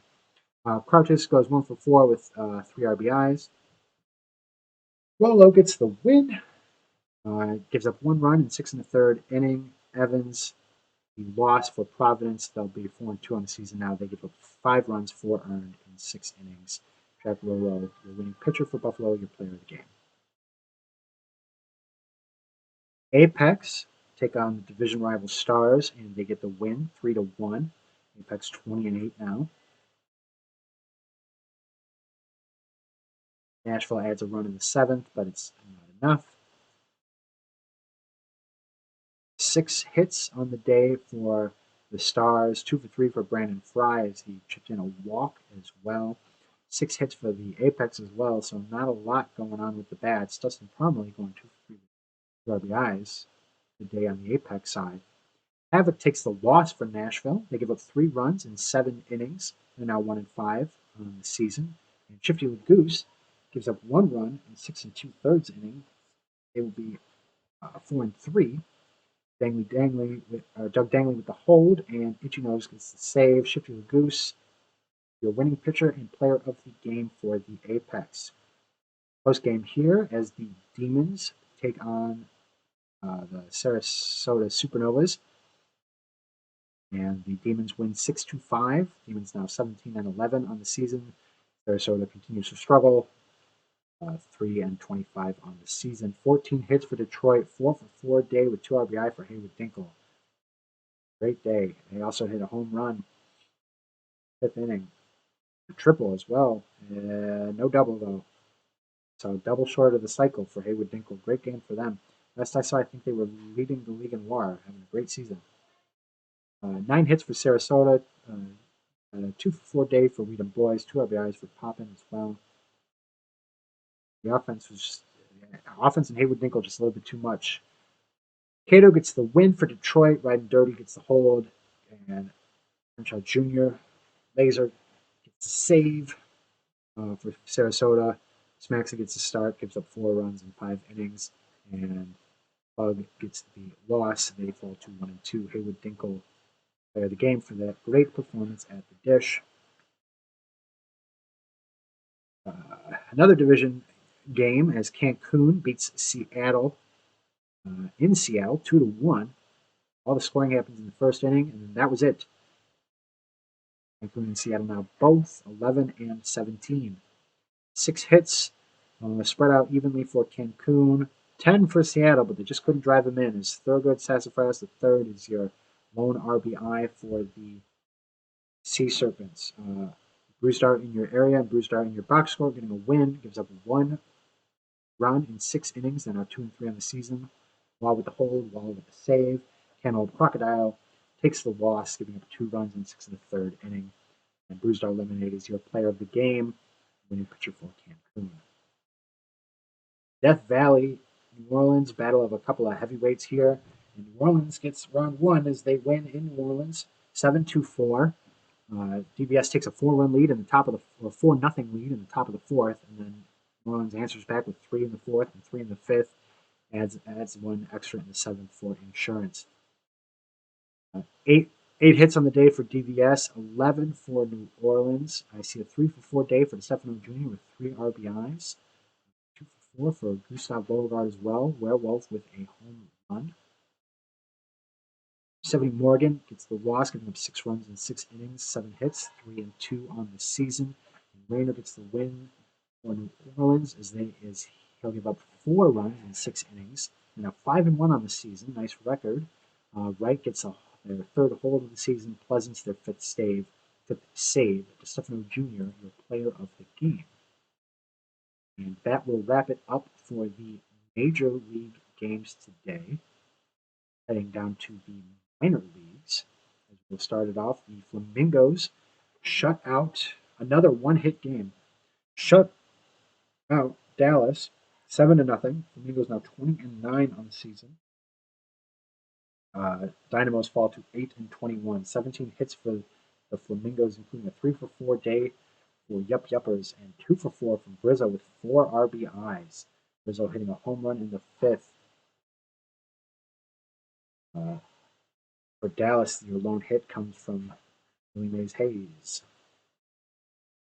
Pitching on the Flamingos side, Guy Bleedy gives up 1 hit, 3 walks, and 7 2/3. Gets the win. They'll be 4 and 3. And Armichael Redacted takes their fifth loss of the season. They're 0 5. They give up 5 runs, 4 earned, and 4 2/3. Guy Bleedy for Flamingo Player of the Game. Wheelers take on the Lemurs as the Wheelers win 5-2. Kimura leads the Wheelers to win.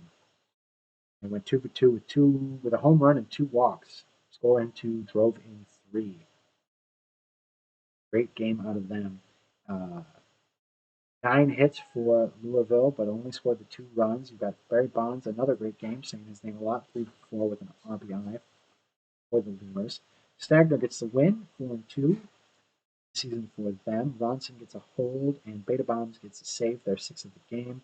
Ron Lane takes the loss as they give up 5 runs in 6 innings, 4 on the season. Kimura, your player of the game with performance. Kingpins shut out the California Firehawks as they win 2-0. They are now 17 and 12 on the season. Flamingos dropped to 13 and 16.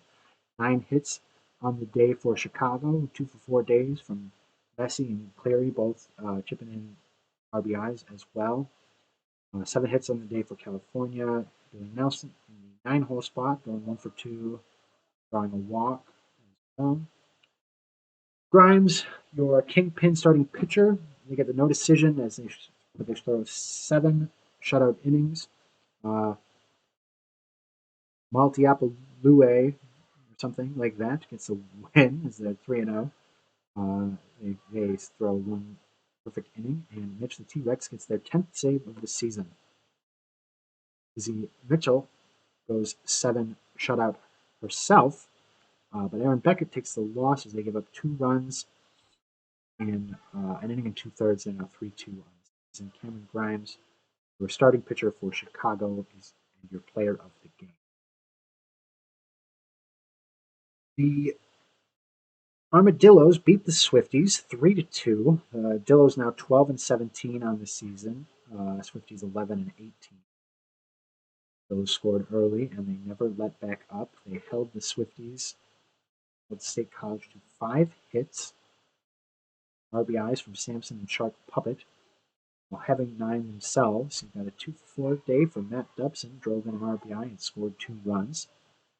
Day takes the loss for State College. They're now 1 and 3 on the season, giving up 3 runs in 6 innings pitched. And Savannah Mikudowicz gets the win. They're now 4 and 3 as they give up 1 run in 7 1/3, and LGM getting their 2nd save of the season. Final minors game sees the Hepcats shutting out the Brew City Bears 4-0. 13 hits for the Hepcats as both teams now 16 and 13. Jet Stargasm for Kansas City goes 2 for 5. I'm sorry, 1 for 5. 2 RBIs, 1 single. They drove in half the runs for Kansas City. 5 hits, pretty scattered for the Bears. Martin Honda did go 2 for 4. Heed gets the win, 5-1 for Kansas City as they throw 7 1/3, giving up only 5 hits and 2 walks, striking out 5. Now grab your player of the game. Ragnarok gets the loss. They'll fall 3 and 3 on the season, giving up 4 runs in 6 innings pitched. So that will wrap it up for the 26th of May. And I will go ahead and advance the day now. And on the 27th, we have another quick sim day. So I will just go ahead and get right to it. Yeah, brain, that is rough. 2.06 ERA with a 3-3 record, but Wins and losses are who cares? It's the worst stat for the pitchers. That's not the right button. We'll start with the minors here since I'm already here, not because we're just asking for it. So we'll just go ahead and get right into these as the Dynamos take revenge, winning 9-2 over the Flamingos. Dynamos getting their 9th win of the season. 3 runs in the first, 5 runs in the eighth. Put any doubt away. Only 6 hits for the Flamingos. Keegan Halverson goes 2 for 4. And 13 on the Dynamo side. You see Big is going 2 for 4 with 2 RBI. 3 for 4 for Groves as well. Whole lot of doubles on the Dynamo side as they just strung a bunch together and got a whole bunch in. Parsons getting the loss for the Flamingos. So they got 3 runs in 5 innings. They're now 5-2. Quinn getting the win for the Dynamos. 2 runs in 7 innings. They'll be 4-3. Winston gets the save, their first of the season. 1.5 ERA. Becky Quinn, your player of the game and winning pitcher for the Dynamos. The Bears getting revenge on the Hepcats. And it looks like we have a Wendy Marvell win signing, so Wendy Mar W. As the Bears win 3-0, holding that Hep Bats, as some affectionately call them, to only 2 hits. Hits from Stargasm and Minion for the Kansas City side, but that was it. 7 for the Bears, as you've got RBIs from Martin Honda and Frankenstero and Conradio. Petty is the losing pitcher for the Hepcats, giving up 3 runs in 6 2/3. They will be 2-5 on the season. Wendy Mar W getting the win. They're 2-2 as they throw 7 2/3 of shutout 2-hit baseball. And they get the player of the game. Jet, their second save of the season.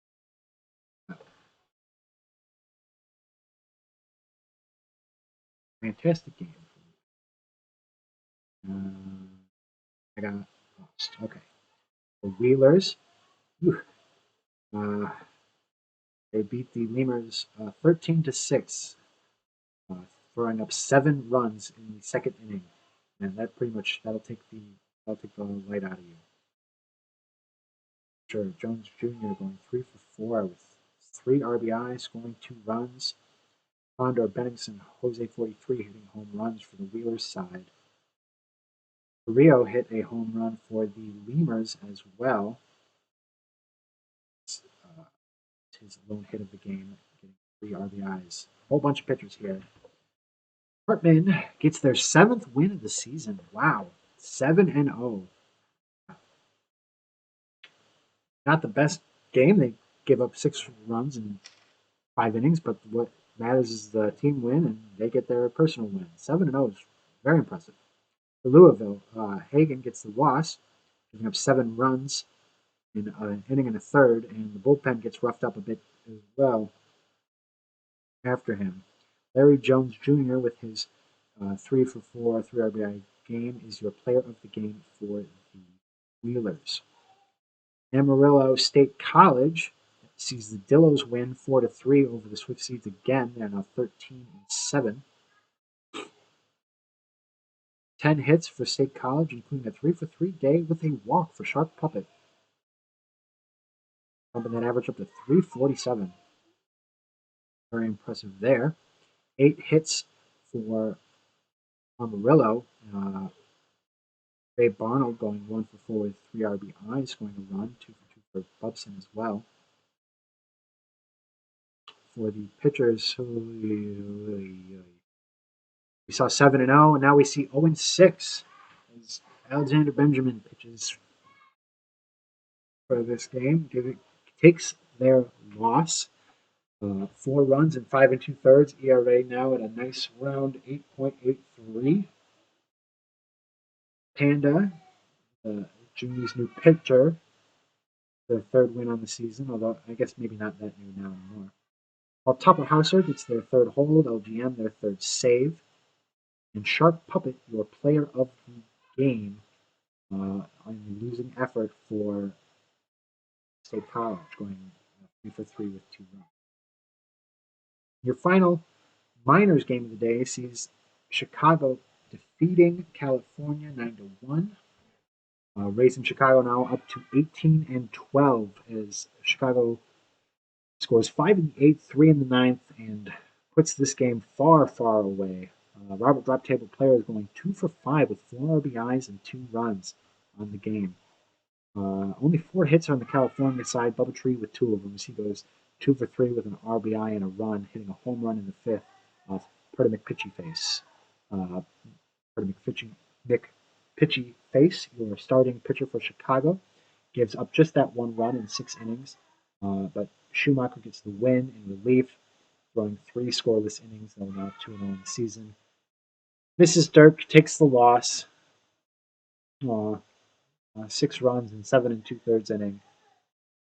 There, she's now 3-5 on the season. Robert Drop Table Players, your player of the game for Chicago.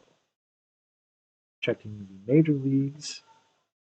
There are major league games today. We'll go ahead and sim those.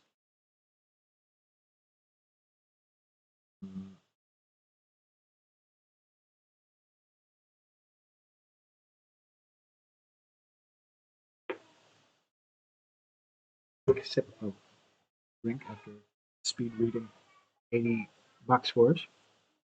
Jump in now to the major games, and our first one sees Outer Banks walk off the Voyagers. I think returning a favor from earlier. Led by Linus Riverboat, the Outer Banks Aviators win 8-7 in the bottom of the 11th. They scored 2 in the bottom of the ninth to tie it, and then walk-off run-scoring single from Linus Riverboat to win it. Wow, Linus went 4 for 6 with 4 RBIs, scoring 3 runs for Outer Banks. 3 for 5 day for the Voyagers from Kirk Swerve. 3 RBIs from Jackie Daytona, but clearly it wasn't enough as the Aviators had a lot of fight in them for this game. Starting pitcher's Whole Horse gives up 5 runs, 3 earned in 7 1/3. No decision. Gunk blows the save. Savart takes the loss. They'll be 2-2. Beaumont goes 6 1/3. Also doesn't factor in the decision. Gives up 4 earned as Walrus gets the win. As his team walks it off, he'll now be 1-2 on the season. He throws 1 2/3 and looking to drop that ERA below double digits. The Surge beat the Crabs 1-0. They score in the 6th. Rusty Kuntz hitting a double, the only run of the game. The Crabs held to 1 hit. Buffalo going to 13-6 now as the Crabs fall to 15-14. Only 5 hits on the Buffalo side as well. Rusty Kuntz really the only offensive performance to talk about. And Dordovich goes 1 for 3 for Providence. They have 1 more base runner the rest of the game as Bergamot Lemon drew a walk, but that was it. As they Buffalo pitchers face 1 more than the minimum in the 28 base runners the entire game. For the pitchers, Lucky El Charro gets their 3rd win of the season as they have the stellar performance. 8 innings, throws 102 pitches, gives up 1 hit, strikes out 8, and Ruth Heater Ginsburg comes in, allows a walk, and gets a save. The Sonny Voss takes the loss. They're now 0-6 for Providence, giving up 1 run in 6 innings. That's rough for the Sonny Voss. Lucky El Charro, your player of the game with that fantastic pitching performance. The Makos beat the Raptors 5-4, getting their 10th win of the season. Congratulations, Maui. They were down most of the game, looked like, and then scored 2 in the bottom of the 8th, and was able to sneak away with the win.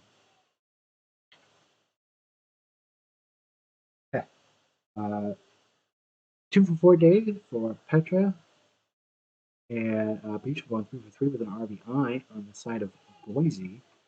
John Camden going 1 for 3, but with 3 RBI. Well, from Maui, getting in a lot of their offense. Lucas, start for Boise, gives up 4 runs in 7 innings. And Paul blows a save, their second, and gets the loss. They'll be 0-3 now. Michael Knight-Ryder, starting for the Maui Makos, gives up 4 runs in 5 2/3. Does not factor into the decision as Stormbless gets their second win and Achu their fourth save. Parker Beecham, player of the game for Boise in a losing effort. The Sloths travel to Vancouver and beat the Vandals 10-3, dropping them to 8-21. Sloths 21-8. They throw up 6 in the 5th inning to break the shutout and never look back. 12 hits for San Antonio, 2 for 1 for 4 for Christy Abbott with 3 RBI, 2 for 5 for San Antonio, also with 3 RBIs. You've got home runs from Stan, pork chop sandwiches, and Christy Abbott. Home run for King on the Vancouver side is they're held to only 4 hits. Stand up goes 2 for 4 with a run. Windsor, their 7th win on the season for Nolan Windsor as they give up 2 runs in 8 innings. Hosen takes the loss. They'll be 2-3 now, giving up 6 runs in 4 2/3, and the bullpen didn't do much to help his cause behind him.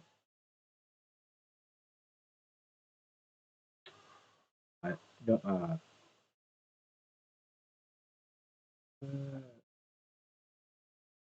yeah, Nolan Windsor was your player of the game as well as winning pitcher. New Orleans takes another one from DBS as they win 3-2 here. Wow. They're now 21-8 and just 1 game behind Death Valley. The Scorpions got in 8 hits, a 2 for 4 day from Alder's son. Then 10 hits for New Orleans as Hafner goes 3 for 4 with an RBI. Sims, their second loss, they'll be 6-2 in the season now, giving up 3 runs in 6 2/3. McDougal, their 4th win, giving up 2 runs in 8 innings pitched. Pleasants, their 6th save of the season. Aiden McDougal, your player of the game and winning pitcher for New Orleans. Now we check in on Indianapolis, Nashville as the Apex win 8-2. So they'll be 21-8 as well. So those 3 teams, New Orleans, Death Valley, and Indianapolis, will all be battling for that top record in the conference. 6 hits are all they're able to muster for Nashville. Cade Munson hitting a home run for them. 12 hits on the Indianapolis side. And how about Franco going 4 for 4 with an RBI and 2 runs? We've also got Johnny Tsunami going 2 for 5 with a couple RBIs as well. Quinn and Franco both hitting home runs, and I have good guesses to who might be player of the game for this one. Masaroki, your losing pitcher for Nashville. They give up 5 runs in 5 innings. Dogwood Maple pitching quite the game, allowing 2 runs in 8 2/3 innings, throwing 109 pitches. Wander Franco is indeed your player of the game for Indianapolis. Dogwood Maple going to 6-1 with a 1.5 ERA. That is just filthy.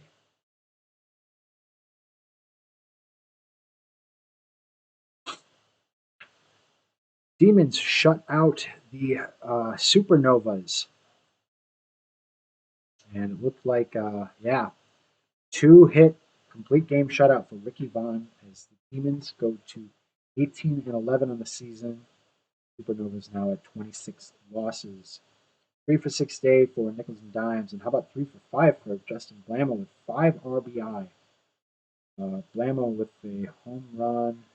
It had 2-run homer in the 3rd and a 3-run homer in the 5th. Really helped. Strong effort from Ricky Vaughn, obviously. Complete game shutout, 2 hits, 106 pitches. Warner gets the loss for Sarasota. Ricky Vaughn, with the complete game shutout, will be your player of the game.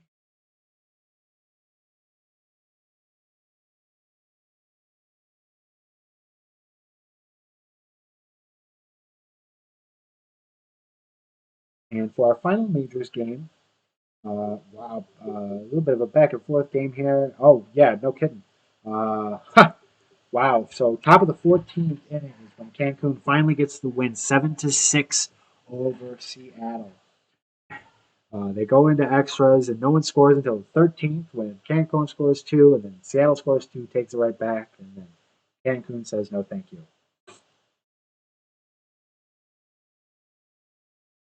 All right. The the Toros at 11 hits. How about Ace Carter three for seven? Not a lot. Not often do you see seven at bats in a game. Two RBIs, 2 for 7 for Ernie Witt as well, and then 10 hits for Seattle. Uh-oh. I think somebody might have gotten in trouble on the Seattle side. We had a substitution in the second inning, but Thurgood Sassafras came in and got 2 RBIs. Home runs for Campbell, home run for Ace Carter and Ernie Witt on the Cancun side. Robert starts for Cancun, gives up 4 runs in 6 innings. No decision as Schultz gets the BS win. They're now 2-0 on the season.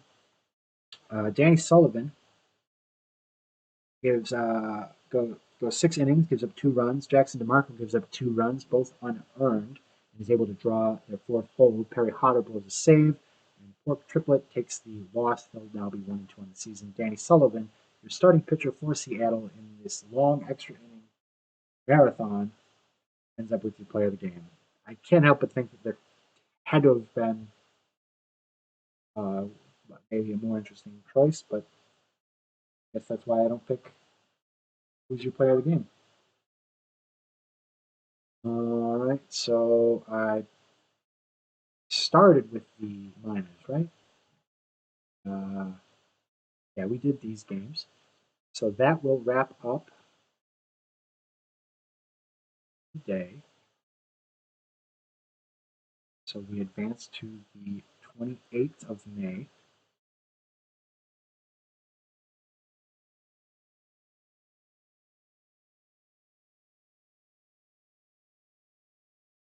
There are no minors games today. Schedule. We have our second primetime game. Death Valley versus New Orleans. That's exciting.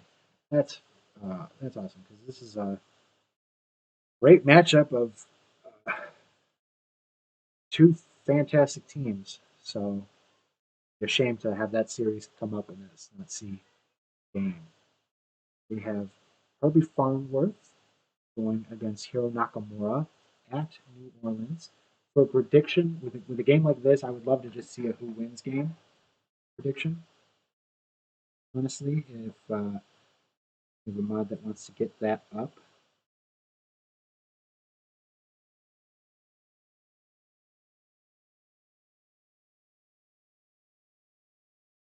pretty close on the logo side of things. We've got 5 for DVS, 4 for New Orleans, and the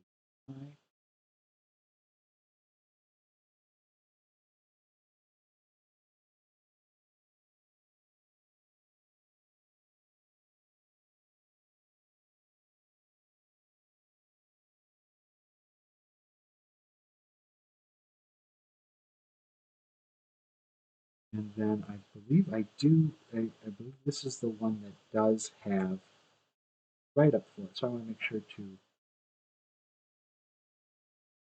get that read. So the final game of this 3-game series features the two top teams in PBE right now. Previous to this series, Death Valley took 2 out of 3 against New Orleans in the season. We've seen that New Orleans taking 2 of the first 3 from this one. Despite the Rougarous have one of the best offenses in PBE, the Scorpions held them to 3 runs or less in the previous 3 matchups. Death Valley has no shortage of offense either, as they have scored the most runs of any team in either conference. There's a few notes for hitters. Chris Jacobs has really exploded early this season. Jacobs has 8 home runs and is on pace to hit over 30 this season entering the sim. OPS is also incredible as he's above 1.1. Nas Hamed on the New Orleans side is picking up right where he left off last season, hitting .311 with 10 home runs himself. Hamed is first in the champions in home runs, staying just ahead of Chris Jacobs. For the pitchers, Death Valley starters Herbie Farnsworth. One of Farnsworth's 4 wins this season was against New Orleans. He went 6 2/3 and gave up 2 runs. New Orleans will be starting Hiro Nakamura. Last time against Death Valley, he gave up 5 runs and was tagged with his only loss on the season, and that is still true. 5-1. Keys to victory for the Rougarous would be to attack the starter early and often, getting on base by any means necessary, and allowing their big bats, no rats, to get multi-run RBIs. Scorpions do give up a few extra walks compared to other teams, but their bullpen's sub 2.0 ERA means it's game over when they turn to it. Scorpions should look to generate their offense with the long ball like they have been doing all season. It has a good pitching staff, but they do tend to give up too many runs. So thank you, stat team, for that.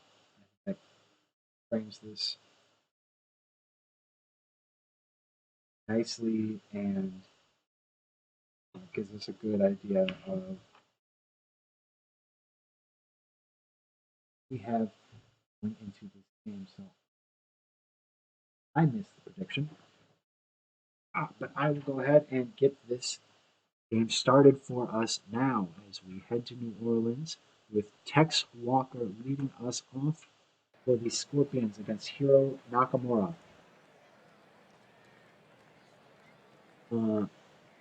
And Tex Walker rips this one into right, but the line drive is caught. Elliot Alderson now grounding to second base for the second out. And then Matthew Edwards pops this one up to the catcher.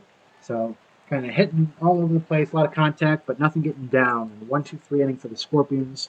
Good start by Nakamura.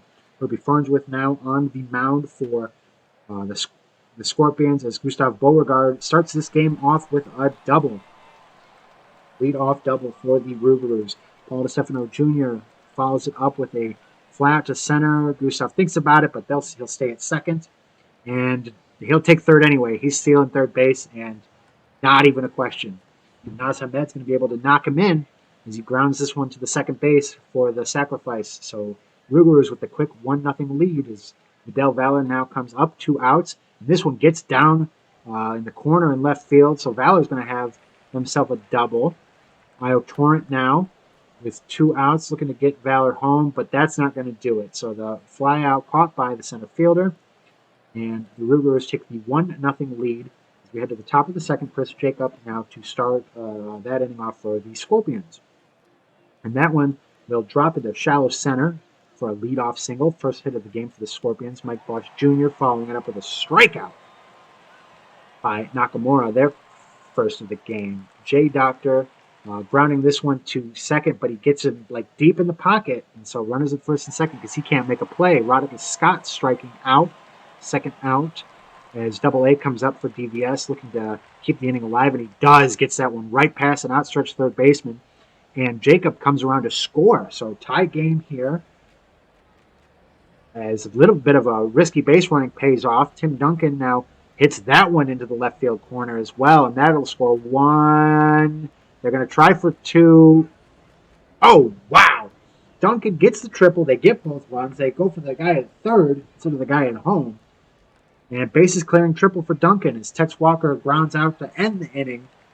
But great hitting and base running and 2-out situational baseball there basically for the Scorpions gives them a 3-1 lead as they jump ahead early. Christopher Brook takes a full count leadoff walk in the bottom of the second.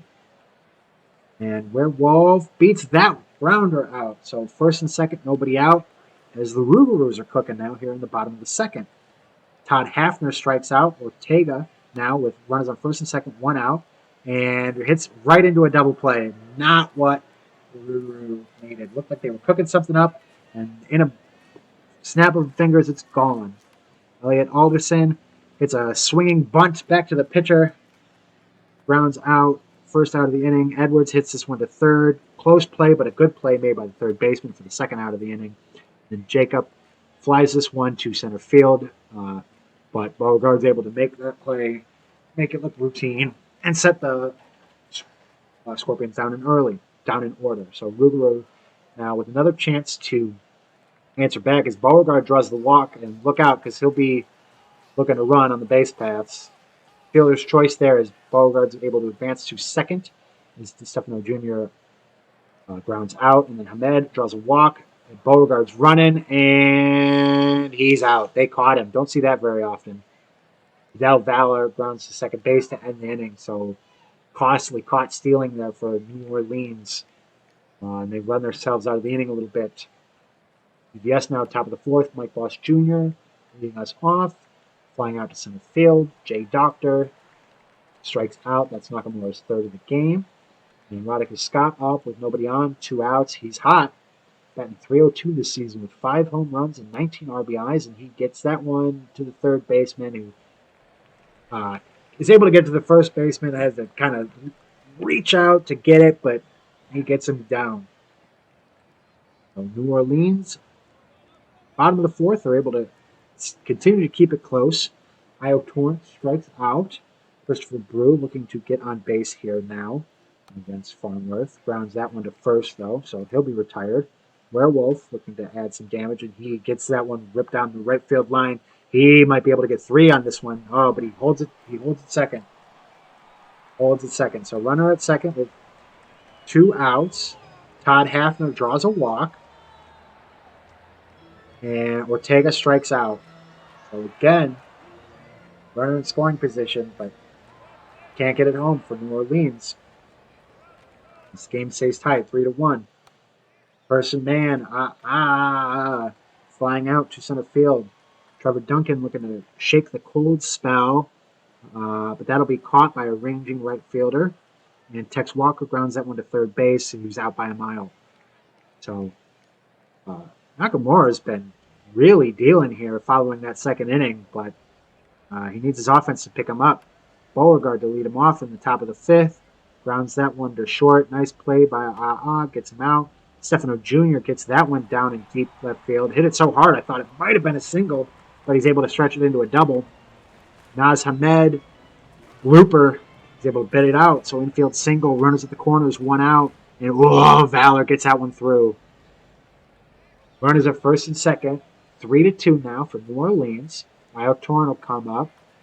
Tying run at second place. And they only get the 1. So Naz Hamed's able to advance to third. And, Brew get this one deep, gone. It's out of there. And the Rougarou now put up a 4-run inning, and it's 5-3. This is a good game, folks. Rue hits their 5th home run of the season. Farnsworth trying to settle down, but Werewolf's going to keep on hitting him. He gets that one down in left field. Runner at first with 2 outs. Todd Hafner grounds to shortstop. So mercifully over this inning for Herbie Farnsworth. DVS now with the team who needs to answer. Elliot Alderson leading off the top of the 6th will fly out to right field. Matthew Edwards looks to do the same. Yes. So 2 outs now. Chris Jacob strikes out looking. Can't get the bat off the shoulder. So the Rougarou a chance to add to their lead. The bottom of the 6th as Nakamura continues to really deal after that little second inning mix-up. Ortega flies out to the shortstop, and then Beauregard grounds out to Stefano Jr. Hits that one hard, but the second baseman's able to stop it, turn, and get that to first. So 1, 2, 3. No funny business there in the bottom of the 6th. So we head to the 7th. Mike Boss Jr. leading it off, hitting that pass and outstretched first baseman.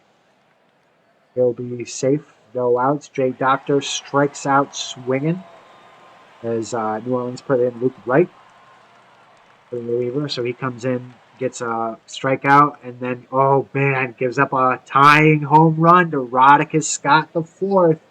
5-5 game. That ball just like silky smooth glided out of here. I thought it was going to get caught in the middle of the outfield, and then it went over the fence. Tied game. Up to bat. Caught by the third baseman. So 2 down in the inning. Trevor Duncan rips that one down the left field line. Sends it for a double. So another running in scoring position for DVS, but Wright is able to strike out Tex Walker and end the inning. Ooh, tie game.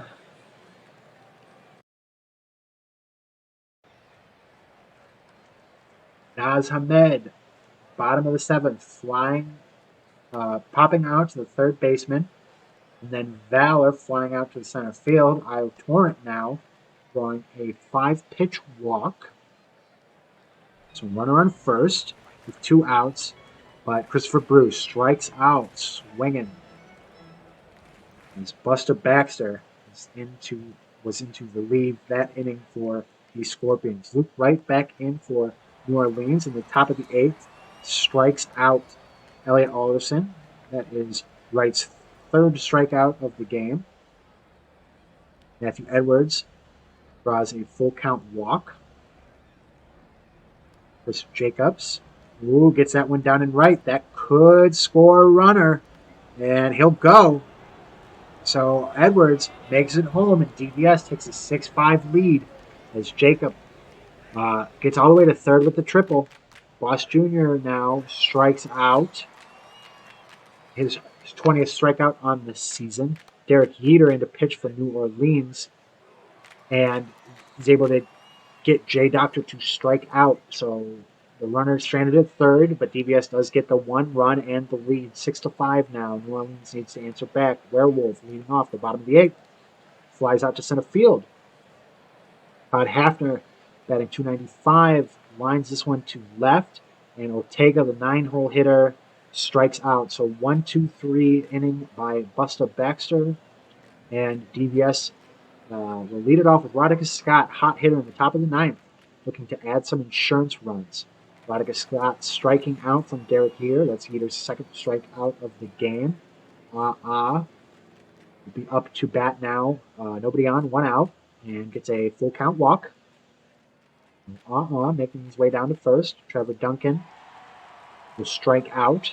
So runner on first, 2 outs for Tex Walker. And he'll hit that one right to the first baseman and gets him out himself. So inning over for DVS. They have to hope the 1-run lead is enough. New Orleans down to 3 outs. But Beauregard leading off the top of the 9th against Buster Baxter. Rounding out to the shortstop. DeStefano Jr. has had a good game and draws a walk here.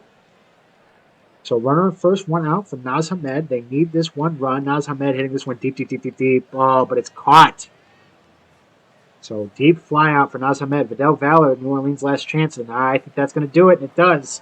Rounding out to second base to end this game. So DVS gets the win, 6-5, as they go to 23-7 on the season, and avoid losing the 3 straight to New Orleans. Rodica Scott with that home run in the 7th to get that game back after New Orleans, they had taken all the momentum. New Orleans out hits DVS 9-8. DVS outscores them, and that's the one that matters. Kirby Farnsworth gets the no decision as he gives up 5 runs in 6 innings, and Buster Baxter gets the win. They're now 4-1 on the season, rocking a 1.53 ERA. Good start of the season for Baxter. Nakamura, they go 4 runs. They give up 4 runs in 6 innings. Luke Wright blows a save, their second, and takes the loss. They're 0-2 now on the season. Christopher Brew, your player of the game for New Orleans in the losing effort, going 1 for 3 for 3 RBIs with that home run in the 5th inning off Farnsworth. So going around the rest of the league now, and we will check in. OVX getting another win off of the Voyagers.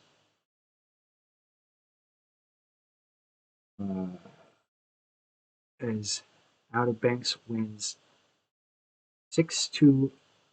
Banks dropping in 10 hits. Riverboat, another great game for them. They go 3 for 3 with an RBI, scoring 4 runs, also throwing in a walk. 3 for 4 for Barbados Slim on the Voyagers side, but not enough support from his teammates. 2 RBI from Ben Rodriguez. Tom Shue going 0 for 4, back at 200 for their average. Toasties taking the loss. They're 2-4 now. They give up 6 runs, 5 earned, striking out 6. Rays Funk gets their first win of the season as they give up 3 runs and 8 1/3. and a 1-5. Linus Riverboat, your player of the game for the Apex 3-for-3 day. Providence getting another win off of Buffalo. They win 9-4. They're now 16-14 on the season. Surge dropped to 13-17. Surge scored 3 runs in the top of the first, and Providence just kind of slowly battles their way back and ends up getting the wins. Spacak getting a 3-run home run in the top of the first to start the festivities, but then three home runs in the bottom of the fifth by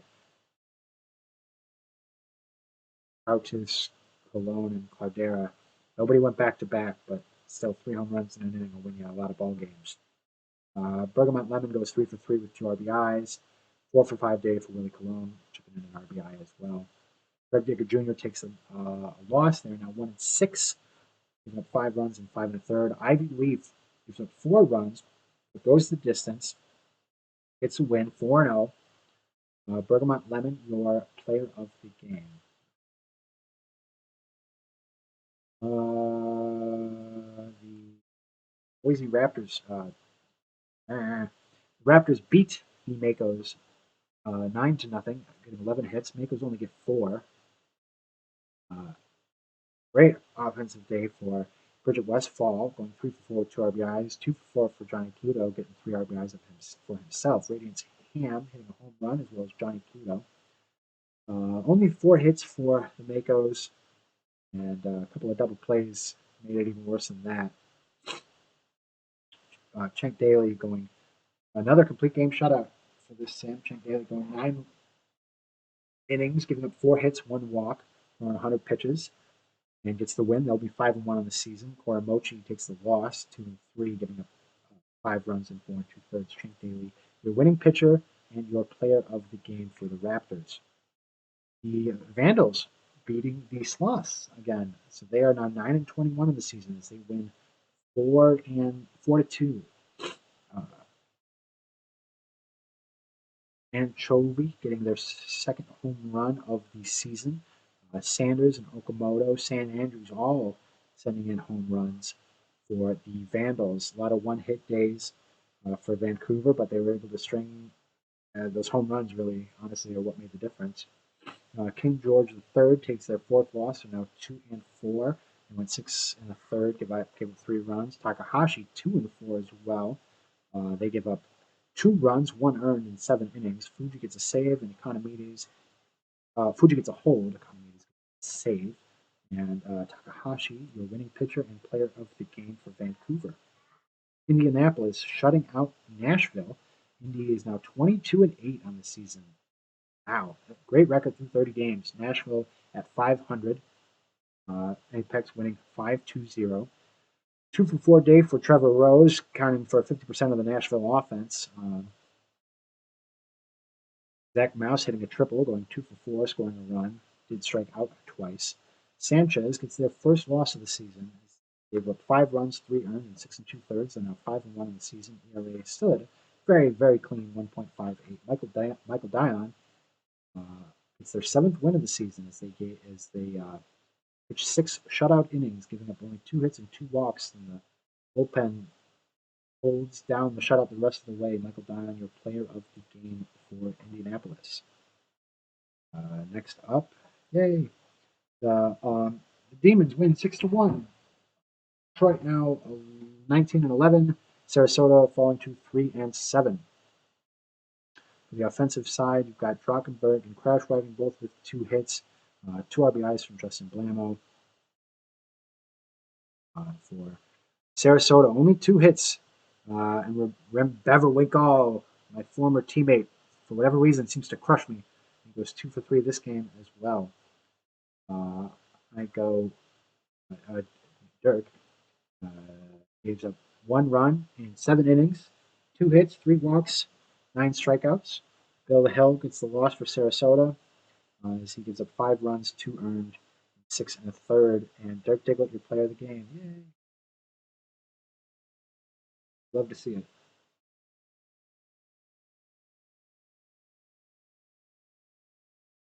Cancun. Oh boy. Another close game, and they beat Seattle, scoring 2 runs in the ninth. Cancun now 13-17, so 2 games ahead of Seattle in that division. Thanks mostly in part to this series. Cancun held to only 3 hits, but they got 2 runs. And those 2 RBIs of Cancun coming from Vlad Batista hitting another home run off Pork Triplet in the top of the ninth. And the bottom of the ninth, Squaff McGruff hitting it into a double play to end their chances. A lot of hits spread out nice and even for Seattle, but Farting Harms, the only RBI. Who's Goozer? It was a great game, but tough luck, no decision. 7 1/3 gave up 1 hit, 3 walks, 10 strikeouts. Gets you player of the game. But Pork Triplet gets their first blown save, and the loss goes to 1-3. Molly Mitchell gives up 1 run in 7 innings, but Kenobi gets the win. And watch this game. So that's it for the majors. Minor league games, correct? Yep. So that will wrap us up for the 28th. Go ahead and advance this day. And we've got 3 quick sim days. And then our last game on the first will be Sarasota versus Seattle. So, welcome up. It is box score time. We're in the minors, so I will start with the minors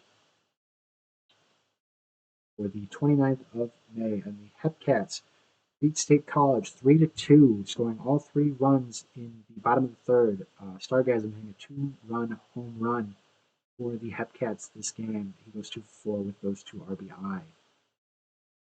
Swifties, starting pitcher Levi Tampling takes the loss. He's now 1-2 on the season, giving up 3 runs in 5 1/3. Yankee gets the win. He'll be 3-3, giving up 2 runs in 7 1/3. Evil Dictator, the 4th save of the game. Randy Hank, your player of the game. California beating Louisville 5-1. They're now 14-7. James Gordon, the starting pitcher for California, having a great start, as well as Sawyer Stern, who went 1-for-3 with a walk and the 2 RBIs. 2-for-4 day for Eliason and Esquilito on the Louisville side. Crimps, the losing pitcher for the Lemurs, giving up 5 runs in 5 1/3. They're now 0-4. James Gordon gets the win, 1 run in 8 innings. Those 2 record goes to 2-3. Beckett, the 6th save of the game, and player of the game for California, James Gordon. The Dynamos beating the Kingpins 12-5. Not a game you want to lose for California, as the Dynamos now climb to 10-21. 19 hits for Dallas, 12 respectable hits for California, but 19 for the Dynamos. Huge offensive day. 3-for-3, 6 for McLaughlin with 3 runs, and we've got 4 RBIs for Big Iz as he goes 2-for-5 as well, hitting a home run. Strong Arm hits a home run for Chicago itself. And everybody for Chicago got a hit. Oh, so good team effort, but not enough scoring. Michaels gives up 7 runs in 3 innings and takes the loss for Chicago. They'll be 3-4 on the season. Fernando Jose gets their second win as they only go 5, but they only give up 1 run. Big Iz, or however you could pretty much say anything and it might as well be right. It's your player of the game for Dynamos as it flows off box score. The Flamingos beating the Bears 3-2, walking this one off in the bottom of the ninth. They're down 2-1, and Datamax gets a walk-off 2-run double to win this one for Flamingos. Datamax going 3-for-4 with 2 RBIs this game. Emerson for the Bears gets the start, goes 5 1/3 shutout, but no decision. Arms and Jet getting a hold, and Danny Young blowing the save and taking the loss. He'll be 1-2 on the season. Tom, Brady Tom, nice. Gets the win 2-0 as they pitch 1 2/3 of relief. Namie McNamerson, your player of the game in that one.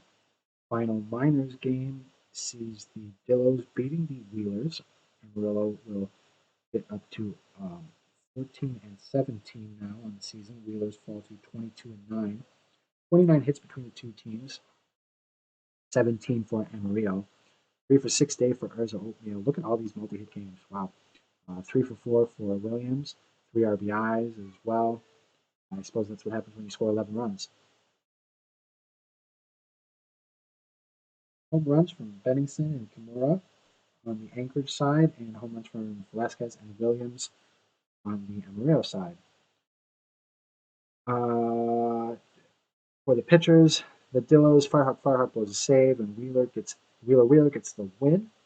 For Anchorage, cat penalty, gets knocked out of there early, gives up 6 runs in 2 2/3. And Cenk Dudley ends up blowing the loss and getting their blowing the save, getting their second loss. So I'll head up to the majors for the 29th of May, and there are none. So I can go ahead and advance this game. We've got another fixing day on the 30th of May. And I'm just going to keep on plowing through these here a little bit. And for our first game, oh boy, Voyager's having a rough sim.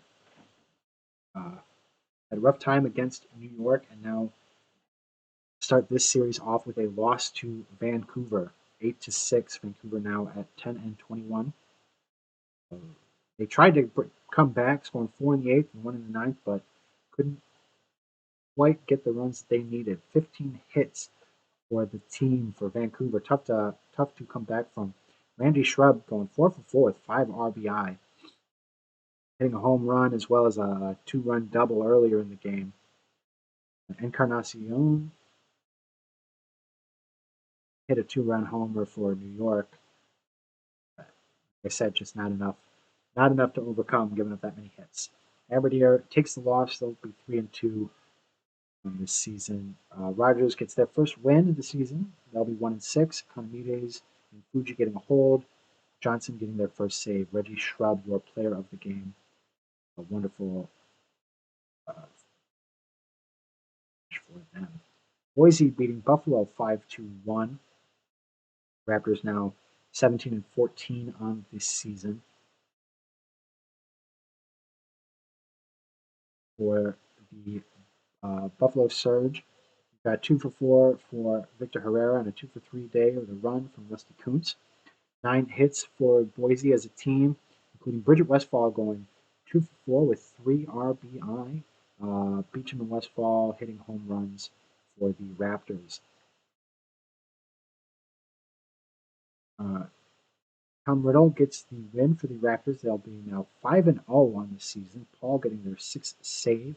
This is a 3-inning save variety. Gives up only 1 hit, 1 walk, and you need to calm down. Getting the loss for Buffalo. They'll be 2-3 on the season, giving up 3 runs in 6 innings. Bridget Westfall, your player of the game for the Raptors. The San Antonio Sloths beat the Outer Banks Aviators in extra innings, 3-2, walking this one off in the bottom of the 10th, thanks to a Brandon McDonald solo home run by San Antonio. 9 hits for the Sloths, including a 2 for 3 day for Stan Antonio. He also chipped in 2 walks and scored twice. Only 2 hits for Outer Banks, though. They were able to draw 5 walks, but score 2 runs, but that is all for them. The pitching looks bad, gives up 2 runs in 6 innings, and Walrus will end up taking the loss in extras. They'll be 1-3 on the season now.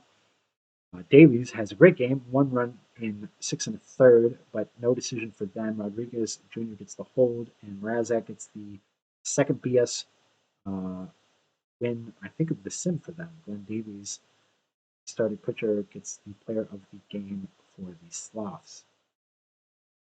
The Providence Crabs shut out the Maui Makos 6-0, holding them to 1 hit and scoring 4 runs in the 9th to put this game well out of reach.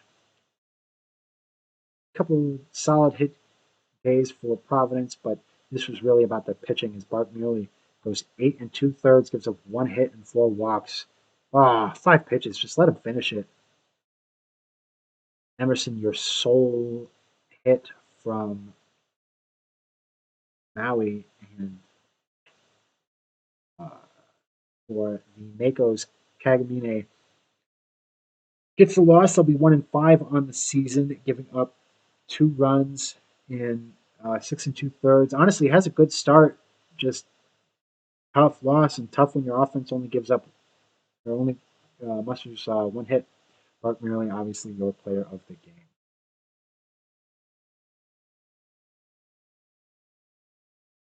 game. So Apex, Death Valley. Ooh, another great series. As now both teams are 23-8 as the Apex shut out DVS 2-0, holding them to only 2 hits. As a 2-run single by Sailor Twift in the top of the ninth, the only scoring of the game. Only 6 hits for Death Valley as well. Even Sailor Twift, that single was their lone hit of the game. Just a incredible pitching performance on both sides here. Ratatouille can't pitch really much better than this and take a loss. They'll be 4-1 in the season for Death Valley. They go 8 1/3, 4 hits, and only give up 1 run. On Indianapolis' side, Bolanos throws 7 2-hit shutout innings, but is not able to stick it through and get the decision. But Dangley gets the win. They'll be 1-1 in the season as they throw 2 perfect innings of relief. Bolanos, your player of the game for the Apex. And then the Sea Serpents, angry after their rough series with Cancun, decided to take it out on the Supernovas and beat them game 1 13-3. Throw down a 5-run fourth and a 5-run fifth as they just went yard. Looks like over and over and over again. Hardinghouse, McGruff, Cruz, Campbell all hitting home runs on the Seattle side. 4 hits for Sarasota. They were able to push in 3 runs, however. Lefty Bones gets their 8th loss of the season. They'll now be 1-8 as they give up 7 runs, 6 earns, and 3 2/3. Straight Gas Homie, their 3rd win of the season. Only 2 earned runs and 7 2/3. Davis Campbell, your player of the game, as he went 3 for 5 with 6 RBI. Wow. Campbell hit 2 home runs this game. No wonder. All right, another shutout. A lot of shutouts, it seems like this day. New Orleans now shuts out Nashville as Nashville falls below 500. First time in a while, I believe. Season anyway. New Orleans winning 5-0. Nashville being held to 5 hits. Only 6 for New Orleans side, but pushing ahead 5 runs will do just plenty when your opponent scores 0. 2 for 3 day for DeStefano Jr. with 2 RBI for well. Greg Mixon takes the loss. They go 2-2 on the season. DeFerrari 3-2 with the complete game shutout. 9-inning shutout performance by Matty DeFerrari, who of course will be your player of the game. New Orleans. And for the final majors game today, Detroit beats Cancun 5-3. Demons go to 20-11 now on the season. Thanks in part to Jimmy Blamo going 2 for 3 with a home run, a double, and a walk, scoring twice and driving in. Atlanta Batista continuing their great sin. They're now batting .305 on the season. Goes 2 for 4. Duckworth Lewis gets the start for Detroit, gives up 1 earned run in 7 innings, gets the win. They'll be 4-3. Riding dirty the hold, and Jensen Crenshaw their 3rd save. Barry B. Benson gets their 4th loss of the season for Cancun, giving 4 runs in 6 innings. Jimmy Blamo, your player. That'll wrap it up for the majors. Check the minors. All minors games as well. Sim these. The Dynamos beating the Kingpins again, this time 11-4, 13 hits. The Dynamos offense exploding here in Chicago. Willie Mays Hayes has a good game for the Dynamos. He goes 2 for 5 with a double and a home run. Chicago is able to put up 8 hits, but only 4 runs.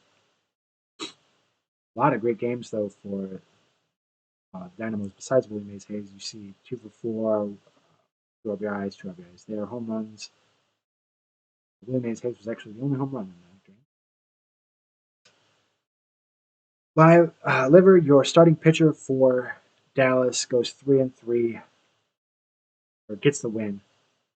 Goes 5 innings, gives up 3 runs. Charlie gets their first save of the season. Rodriguez Jr. gets the loss. They give up 6 runs, only 1 earned. That's rough. Defense lets you down, and now you're 2-4. The Bears beat the Florida Flamingos 8-3. 2 good teams here in the minors.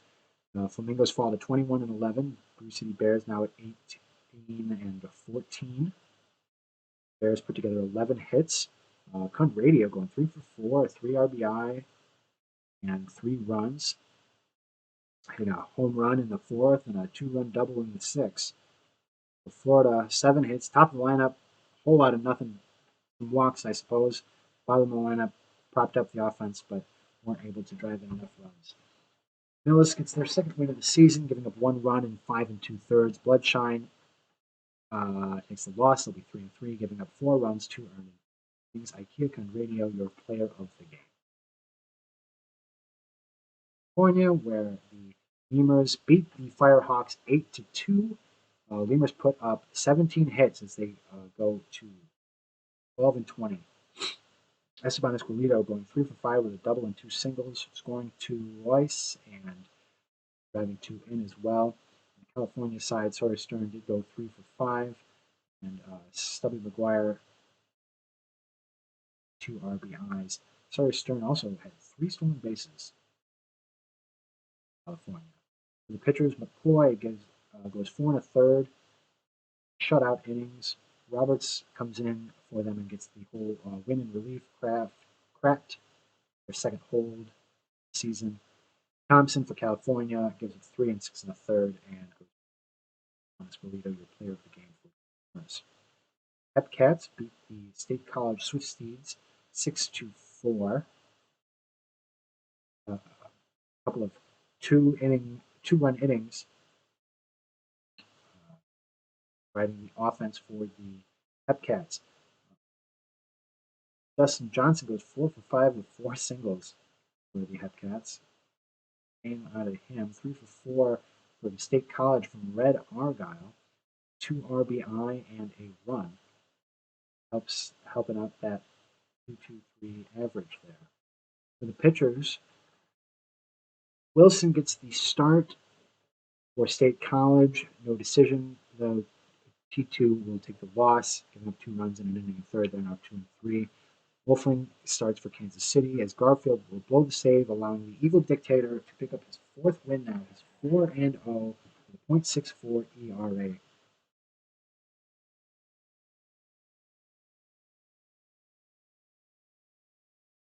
What's wrong, Rito?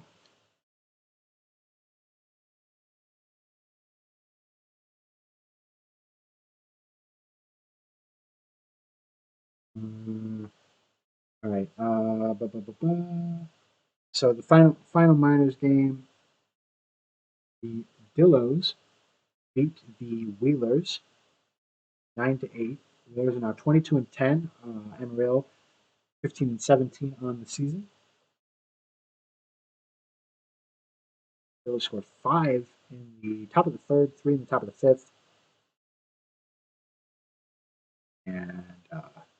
And wow, actually, holy cow, the Wheelers scored 7 in the bottom of the 8th to try to come back and just fall 1 short of tying that game up.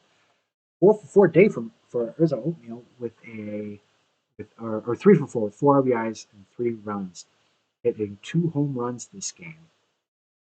15 runs on the Anchorage side as well. Obviously, crazy effort there at the end to try to come back, but just can't get it. Somerville, rough start, 4 2/3, gives up 8 runs, takes the loss. They'll be 5-2 on the season. For Amarillo, Jones will get the win. They'll be 2-5. For Trouble House gets their fourth hold, and LGM their fourth save. Arizona Oatmeal, your player of the game. So that will do it for the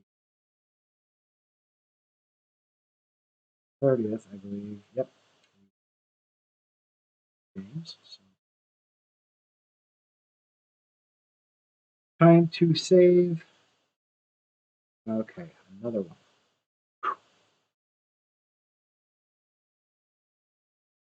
We'll advance today. We have another full slate of games. So, oh no. Oh, it was a quick sim day anyway, so I'll go through them.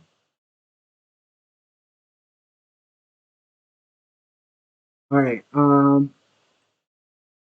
So first majors games for the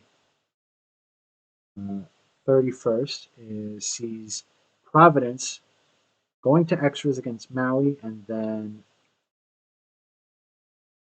walking it, or well, not walking it off, but scoring 3 runs in the top of the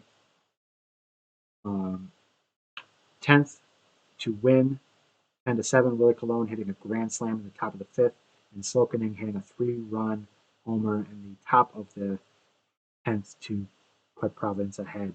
Crab will get the win. They'll be 2-1. Catamine the save, their second of the season. Chu takes the loss for Maui. They'll be 1-1 on the season now. Alcott got knocked out early, giving up 7 in 4 2/3.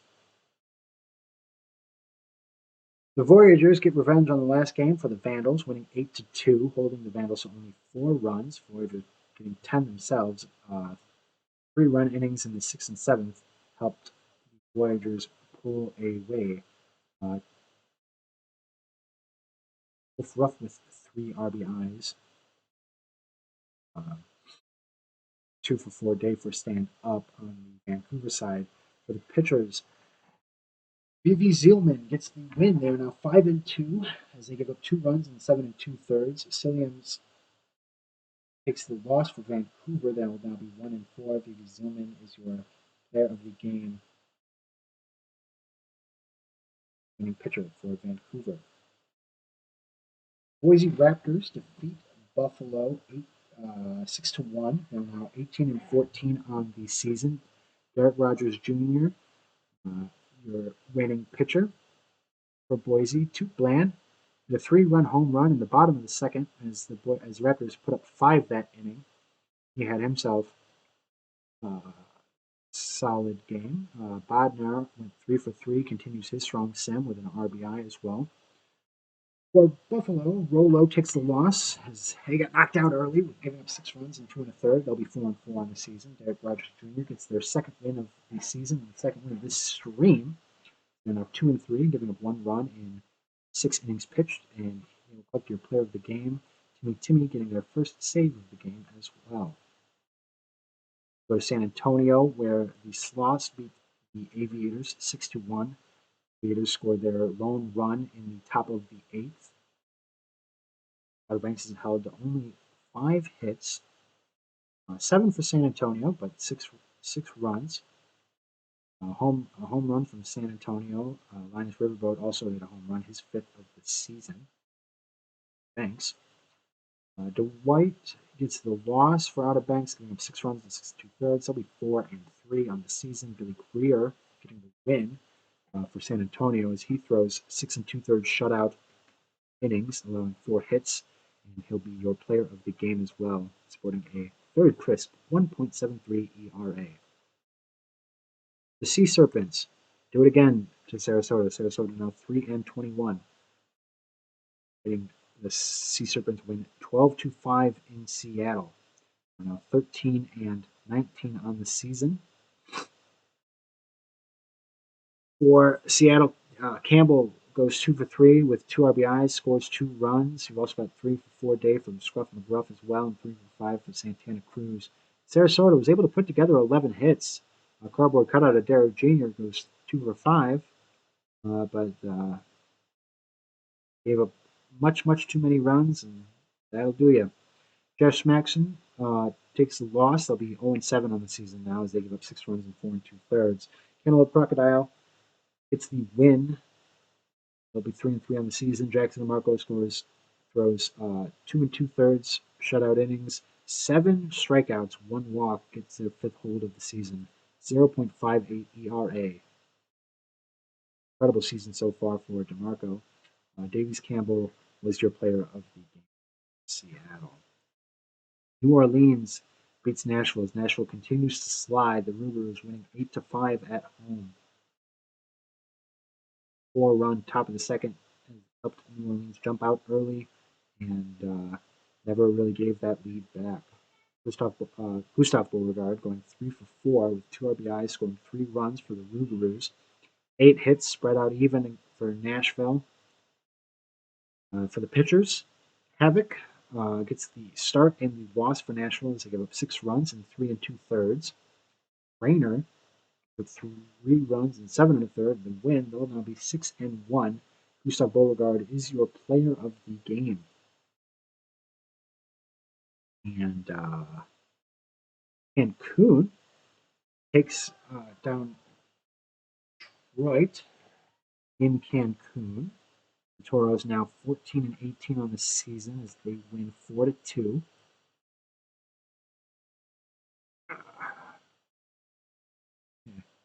The scoring pretty much stopped there, besides a lone run by the Demons in the top of the seventh. Cancun was held scoreless the last 6 innings, but they already had enough. Again, you got the bottom of the lineup here is Hunkenvettel, Myth, and Hickams get 3 RBIs and have 6 of Cancun's 9 hits. Crash Wagon hit their second home run of the season for the Demons. Hokkaido takes their third loss of the season, now 3-3, and Blizzard Lemonade gets their third win, also 3-3. Giving up 2 runs, 1 earned in 7 innings. Roller getting their fourth save. Blizzard Lemonade, your player of the game for the Toros. And the final game for this day sees DVS beating Indianapolis as the Scorpions, now 1 game better than the Apex at 24-8. They win 4-1, holding the Apex to only 4 hits. Eagle Eyes getting 2 of them himself, primarily the lone RBI. 2-for-4 day for the Scorpions from Edwards, also chipping in an RBI. The pitching side, Shifty Lagoose goes 7 innings, gives up 4 earned, and takes the loss, goes to 4-4 on the season, 3.98 ERA. Stephanie Morgan with 1 run in 6 innings. They get the win. They're 4-2.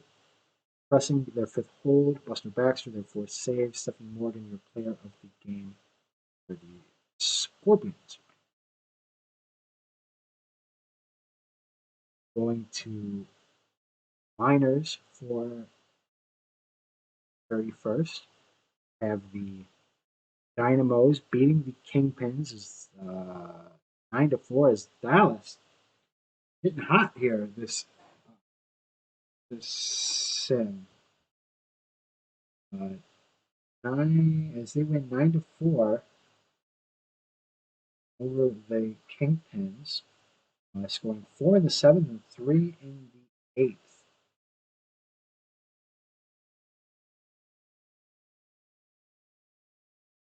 Ten hits for Dallas, 2-for-4 days for Willie Mays Hayes to go along with his 3 RBI.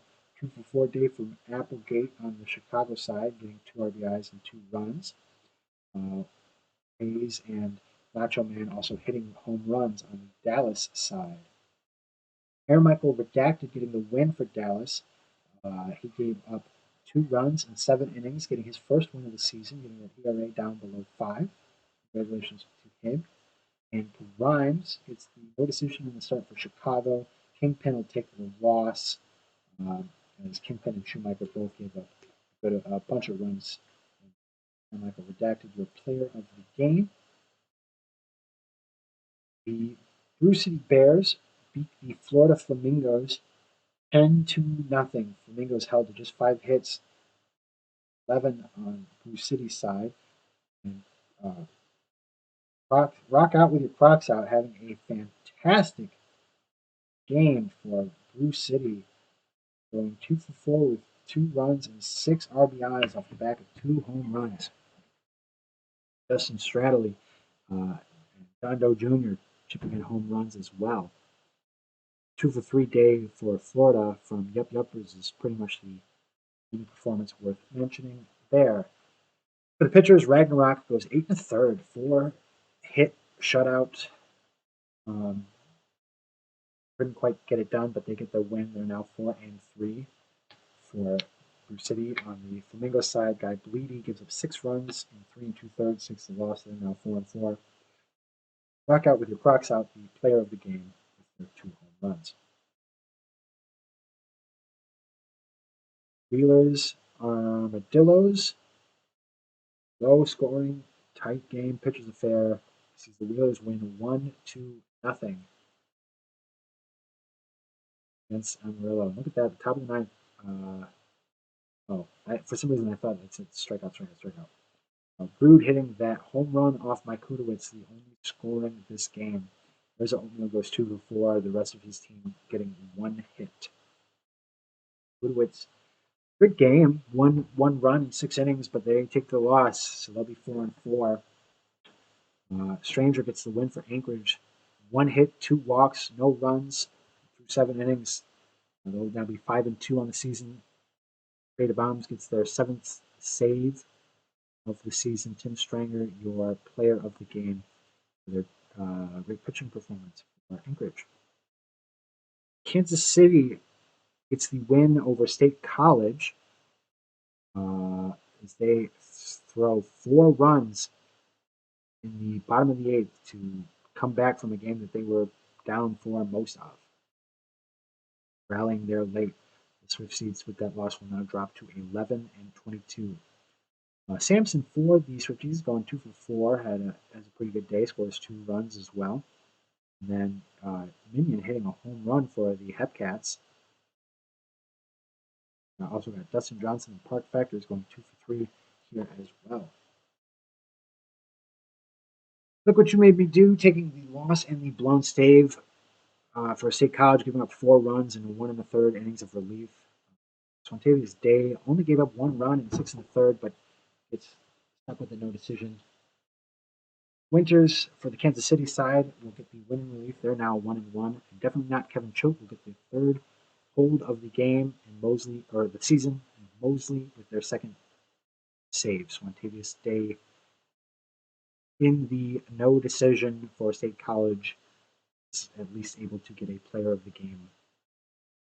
And the Lemurs put the smackdown on my Firehawks as they win 13-5, 20 hits for the Lemurs, including 8 runs in the top of the 2nd. As Izzy Mitchell looks to get rocked. Firehawks now 14-19, Lemurs 13-20. A lot of offense here, obviously, with 20 hits. Everybody gets a hit for the Lemurs side.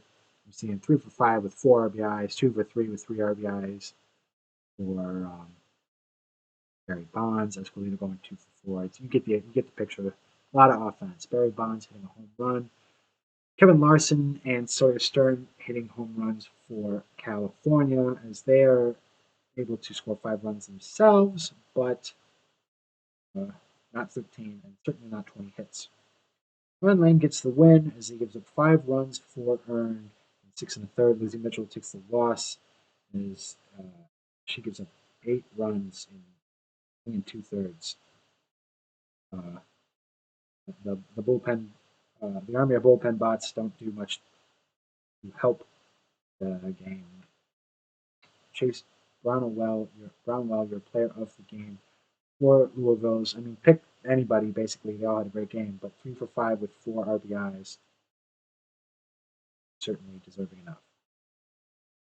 So now I will go back to June 1st. I had accidentally jumped ahead for that. Save. And we will head to Seattle, where we are going to see for our final game this sim, the Supernovas travel to Seattle and take on the Sea Serpents. And hey, the Supernovas do get one nod. We them boys in the fourth spot, nod over third grade Sassafras. Um, so I am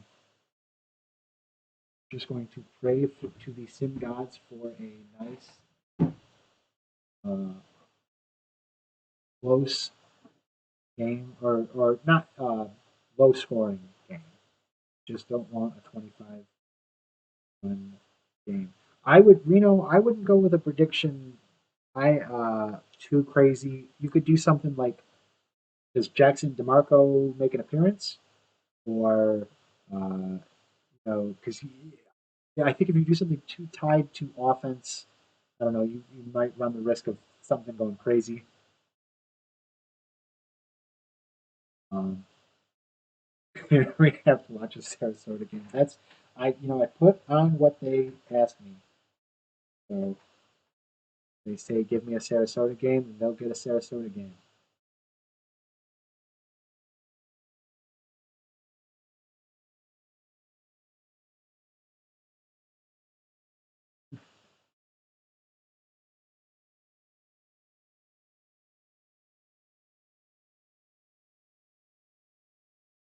There you go, Brain. It's yeah, it's not having to watch a Sarasota game. It's honor of watching a Seattle game. Total runs. What did you put it at? I'm so curious. 9.5. Oh boy. Okay.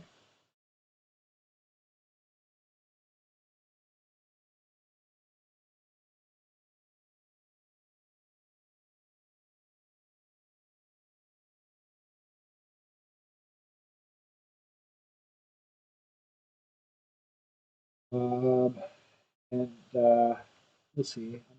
Maybe I lose everything. That'd be fun.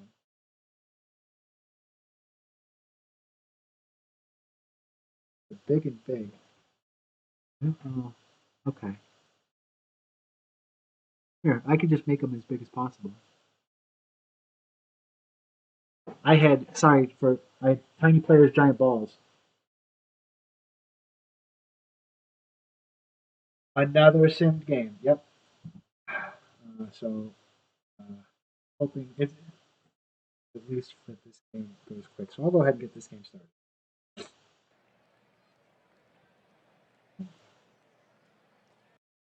Tiny players, giant balls. I had it on, and that's what I'm being told unacceptable. So, uh, Danny Sullivan getting the start here for Seattle.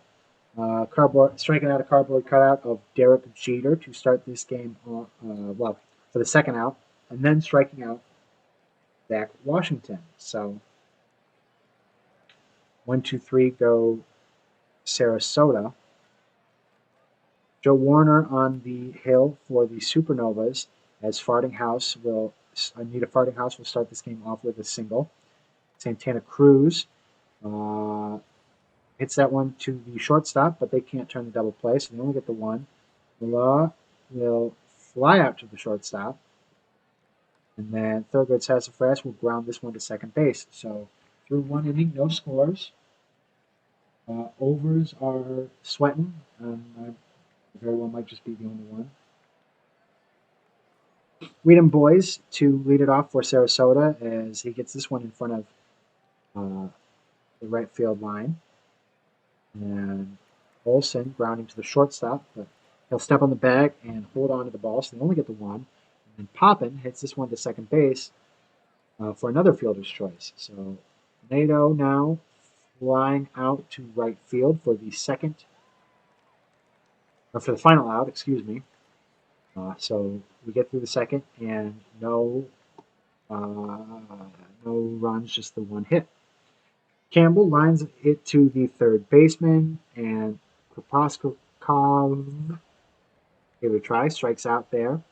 Two down here in the bottom of the second. fourth, Sloths, nobody on, and he strikes out. So 3 up, 3 down for Seattle. No runs through 2.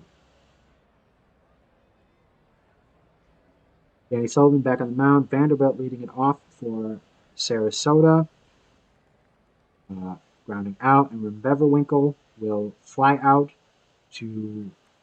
I'm not sure actually if the center fielder or the shortstop grabbed that one, but the center fielder didn't grab that one as he drops it, and B.J. Fox reaching on an error, and then a cardboard cutout of Derek Jeter walks. So runners at first and second with 2 outs, but it doesn't matter because Danny Sullivan rears back and strikes out Zach Washington. So bottom of the third, Barker will lead it off for the Sea Serpents. Joe Wagner still in the game. Barker grounding it to second baseman. It's still 0-0. Scruff McGruff drawing a walk on a full count. So runner at first with 1 down. Farting House rounding out to the second baseman, and they don't get the turn. So fielder's choice there. Runner still at first. Cruz rips this one down the right field line.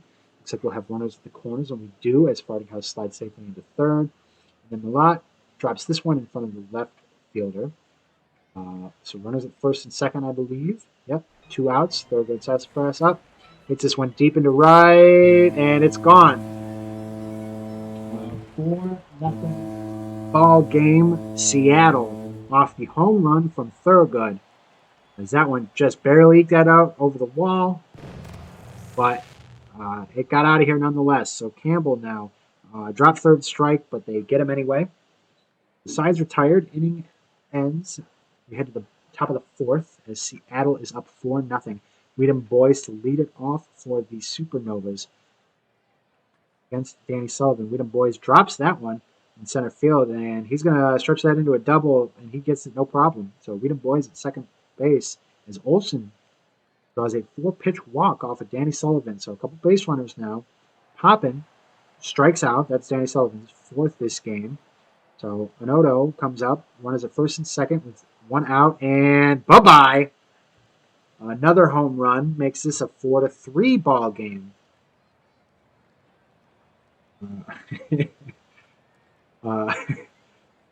Shoe's making me laugh. 4-3 game for Sarasota. Oh boy, Danny Sullivan maybe a little bit mad about the home run, so he decides to peg Vanderbilt, and then Beverwinkle, and as that one's bobbled by Campbell, so runners at first and second, but Sullivan's able to recover, get the strikeout there. Cardboard cutout of Derek Jeter, and almost beats it out, but not quite. Great play by Campbell, able to get him out. So this top of the fourth is over. 4-3, Seattle leading. Kasov leads off the bottom of the fourth with a single, as that one looks like it 5-holed the shortstop there. Sloths striking out. Sloths, your reigning Rookie of the Year conference. James Barker striking out as well. Scruff McGruff getting this one down in front of the right fielder. So runners at first and second, 2 outs, bottom of the fourth, as Seattle looking to add to the lead. Farting House draws a walk to load the bases. So Santana Cruz now up with the bases loaded, and that's a grounder to third, but he beats it out. So there's a run. It's 5-3. Milot now, bases still loaded, and pay the overs because Milot's going to score 2, maybe 3 here. And it's going to be 3, and Seattle up 8-0, or 8-3, excuse me, with the bases clearing double. So now we've got Robert Mountain into pitch, and he's able to get out of the game. Danny Sullivan back on the mound as he gets Zach Washington to ground to the shortstop. First out, Weedham Boys. Grounds out to first base, and Olson grounds out back to the pitcher. Shoot, if anybody should care about the Sarasota game, it should be you because you GM'd almost this entire Sarasota Supernova roster as they've all made their way to the pros playing on the Supernovas. As Campbell gets a single to lead off the fifth, and that one's gone as well. Kopaskarov leads it off as this is going to be an experience, I think. It's 10-3 now, bottom of the fifth. They're all shoe multis. Then he should care even more. It's all him. Uh, Thank you, everybody who bet against me and gave me their channel points.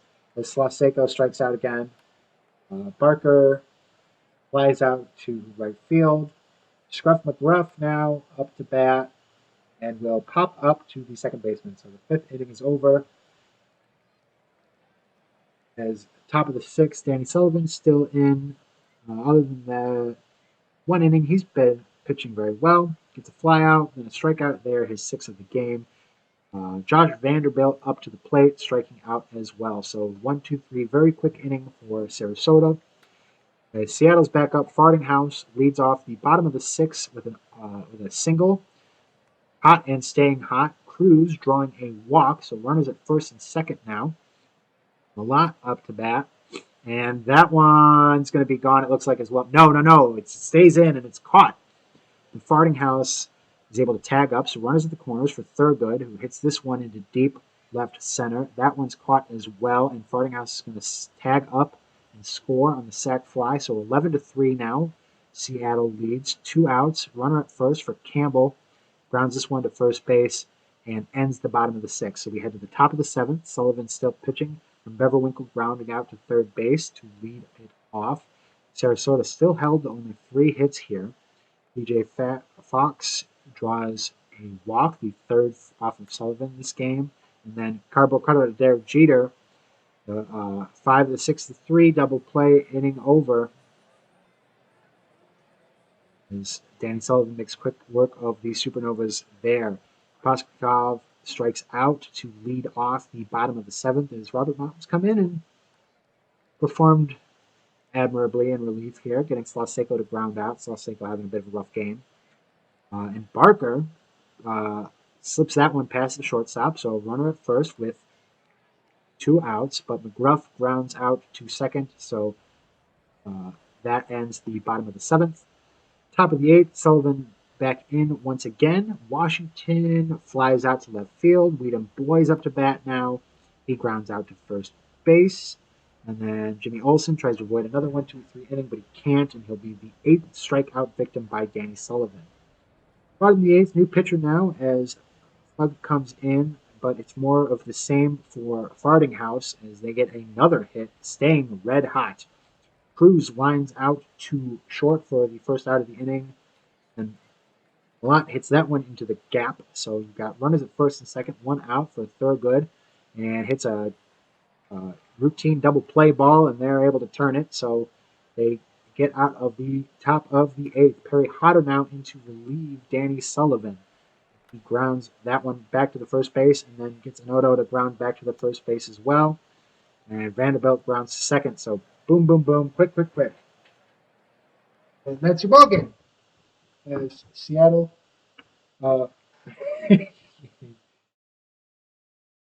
is able to get the win over Sarasota. Sarasota now 3-30. 11-3 loss deepens Sarasota funk. I just feel like that title is just brutal for no reason. 3 for 5 day for Malott with 4 RBIs. Thurgood Sassafras also with 4 RBIs as well. Bases clearing double. Noto with that 3-run homer in the top of the 4th. Basically all your offense on the Sarasota side. Warner now 0-9, gave up 8 runs in 3 2/3. Danny Sullivan gets his 3rd win. Great game for him as he gets player of the game. He's now 3-4, gives up 3 runs, 3 hits, 3 walks, 8 strikeouts, 8 innings. And Perry Hodder comes in, throws 7 pitches, and throws 1 perfect inning. What happened to Weedham Boys? 2 for 4 with a run? Or do you just mean what happened to them? Where'd they go?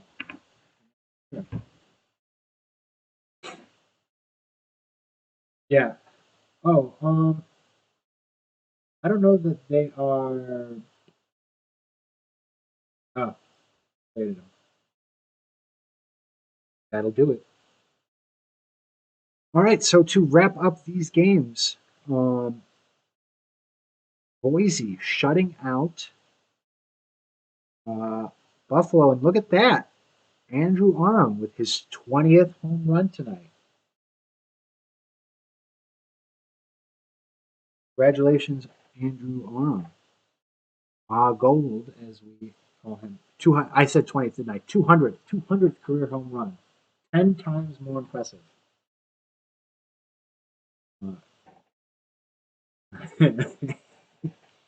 Andrew Aram went 3 for 4 with 2 home runs. Damn. So he went right from 198 to 200 in one game. It was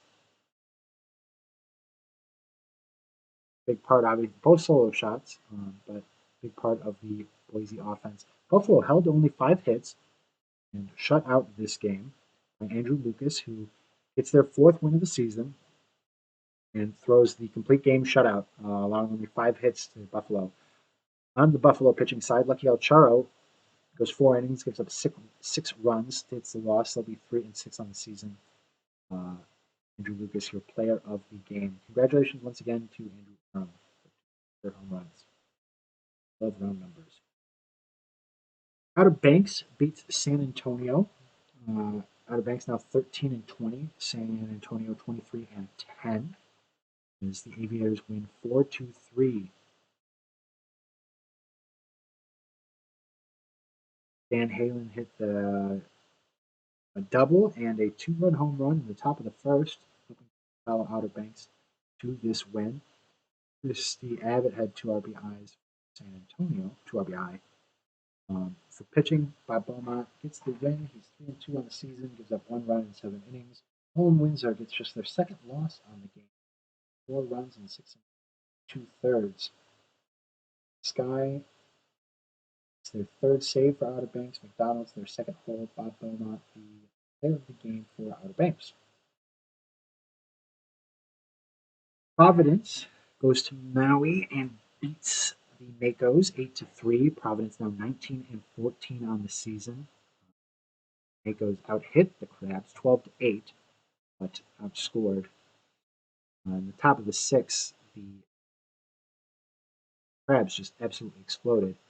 Got Lemon and Burrow going back to, oh no, it's a single, but Burrow and Cologne both hitting home runs in the 6th. Cologne goes 3 for 3, or 1 for 3 with 3 RBI, 3 for 5 with 2 RBI from Joe Burrow, 3 for 4 day for John Camden with an RBI on the Maui side. Sonny Voss gets their 1st win of the season. They're now 1-6, giving up 3 runs, 2 earned in 7 2/3 inning. Michael Knightrider takes the loss. They are 2-5, giving up 6 runs, 5 earned. Joe Burrow with their 3 for 5, 2 RBI day, your player of the game for the Crabs. The Voyagers beat the Vandals 4-2 as the Voyagers score as many runs as the Vandals have hits in this game. Voyagers now 3 games above 500 at 18-15. Vandals to 10-23. Barbados Slim hitting a 2-run home run in the top of the 5th put the Voyagers up 3-0 at that time. Full Horse goes the distance, pitching 9 innings, giving up 2 runs. Giuseppe Tosin takes the loss. They are 2-4 on the season. They give up 3 runs, 2 earned in 7 innings. Whole Horse, your player of the game, their complete game win. They got a 2.78 ERA on the season, so far for them. The Apex take one back from Death Valley, now tying up their record at 24-9 apiece as they beat the Scorpions 2-1, scoring both of their runs in the top of the 7th. Sailor Twift reached on an error that 7th, which is when the run was scored. The Apex only had 5 hits. Slice went 2 for 4 that game. The error really making the difference for that game. 5 hits for Death Valley as well. The lone RBI coming from Tex Walker. Dogwood Maple gets the win. Now 7-1 on the season with a 1.5 ERA as they give up 1 run in 6 innings. Langley with their fifth hold, Barron with their fourth save. Justin Sims goes a complete game, gives up one earned run, only 5 hits, gets tagged with the loss, gets player of the game, but tagged with the loss, and his team gets tagged with the loss. He's now 6-3 on the season.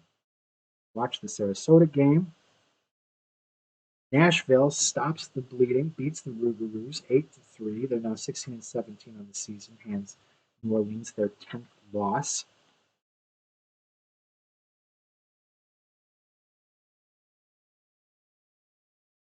Smith went 2 for 5 with an RBI, 3 for 5 day from Buswell for the Nashville Bats as they combine for 13 hits. 7 hits on the New Orleans side, 2 for 4 for Beauregard on the day as he adds another stolen base, I believe. I want to check, but I believe Beauregard now 6 all time in career stolen bases from the sim. I don't think it happened this game. I thought I saw it being talked about earlier. But moving up that um, leaderboard. Sorry. Mazeroski gets the win. They're now 4-2 on the season. And Chicano gets their third hold. Aiden McDougall takes the loss, giving up 6 runs in 5 2/3, and now 4-4. Jason Buswell is your player of the game with their 3 for 5, 2 RBI day. The Toros beat the Demons 12-8, scoring 15 runs. Demons were up 8-7, scoring 6 runs in the fourth, but then Cancun answers back with 4 in the fifth, and they're able to get the win.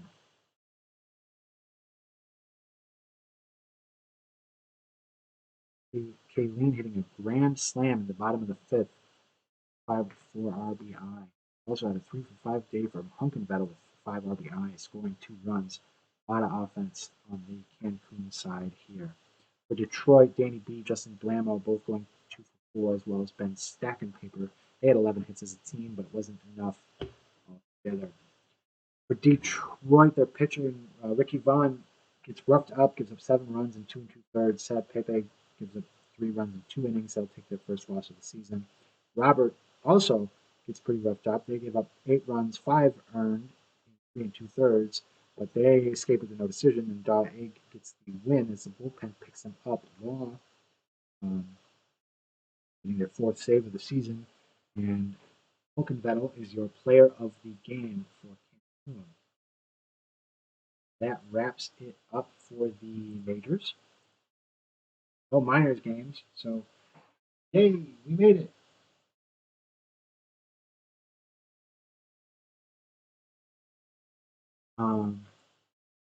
So I just want to check the standings. So in the minor league standings, got Anchorage leading the charge at 23-10. Then really kind of close all the way from top to bottom. Every team is ahead of the one behind them by a game or two. And they're battling for that last spot as there's a drop off there, but the Armadillos all the way to the State College Swifties are only separated by 4 games, and they're all 1 game back of one below them. And then you see Dallas winning their last 4, so they might be charging right on up the standings.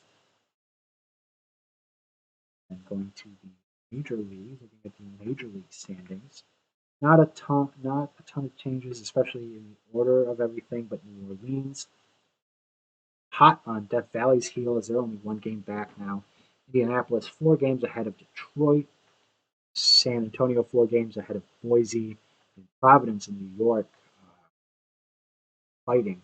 I think I said earlier in the stream that they were fighting for second. I'm so used to Outer Banks being first, but they're fighting for the division lead, obviously.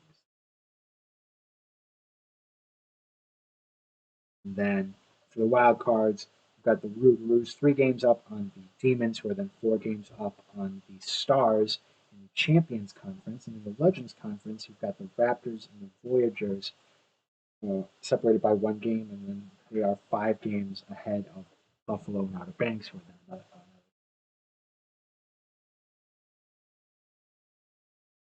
So that is your uh, standings. And then one last thing I do just want to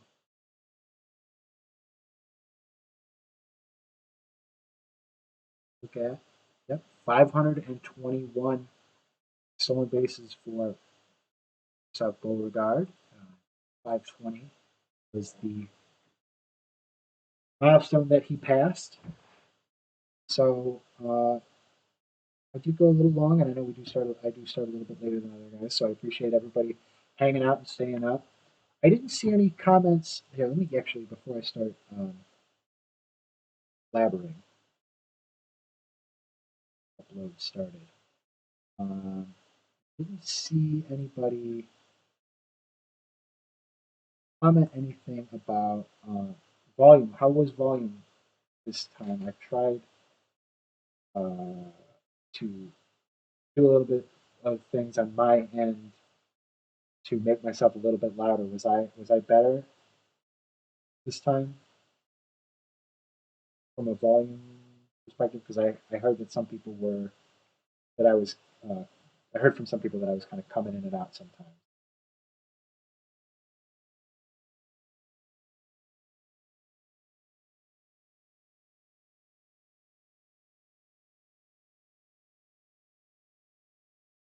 Okay, that might be. I'll try to be aware of that. That's kind of something that I've been getting a lot is that I'm like going further back and forward. And I don't think she's going to be on the stream. Uh, Mostly because she's typically downstairs playing Mommy. I actually have a uh, very nice headset. It's not. That's actually not the problem. It is the fact that I have. I'm actually really upset about this. I found this out the other day. I've got a very nice uh,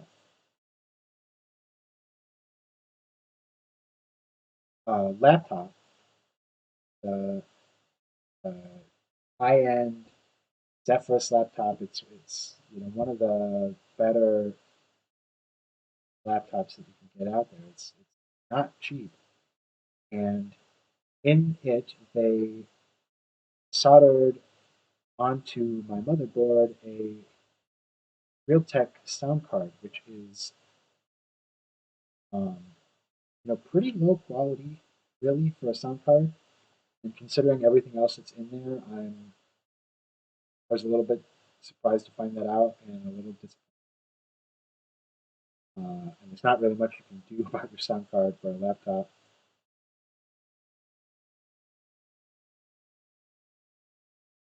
I don't think so. I don't think it's a driver issue, and yeah, that's why I said I'll try to be cognizant of it, Eldorian. That might actually just be the issue.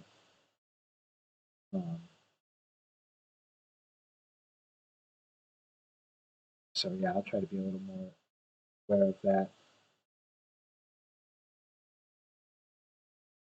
I don't think it's a driver issue. I think it's just I don't know. I don't know. This isn't exactly in my wheelhouse of knowledge. Kind of learning as I go. Uh,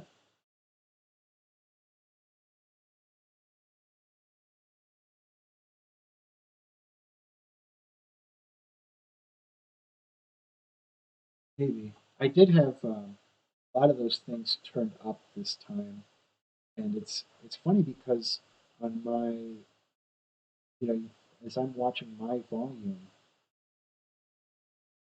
and it might almost even be a mental thing because I get quieter because I see my volume from my microphone blaring into the red, which basically means that I'm blowing out your eardrums.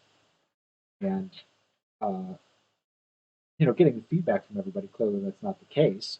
So I don't know why I'm seeing that on my side. But I think sometimes that gets into my head a little bit, and then I start speaking softer, and then nobody can hear me.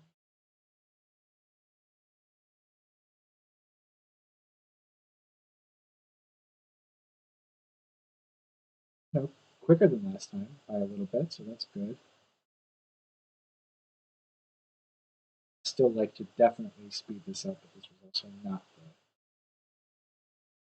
shortest as far as rounds of games, so I'm not too upset. I took everybody's channel points most of this game, so that was fun. I like that.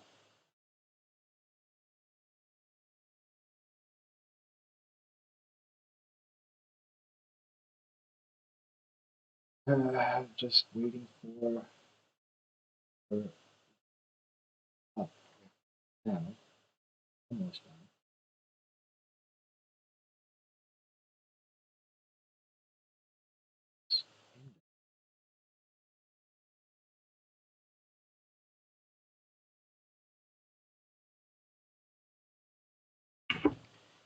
But like I said, I appreciate you guys all hanging out with me. I had a lot of fun.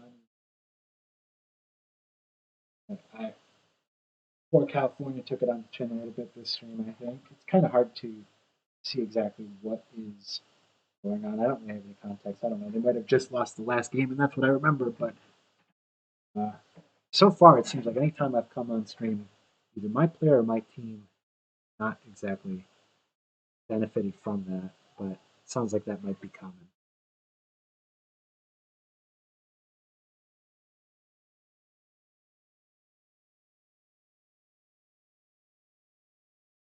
Almost there.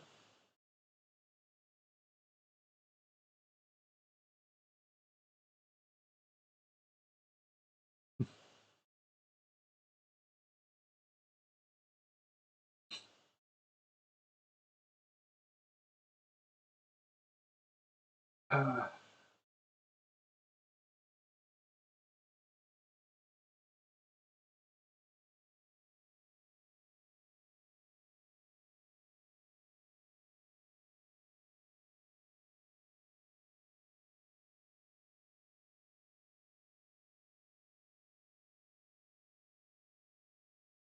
that is that. So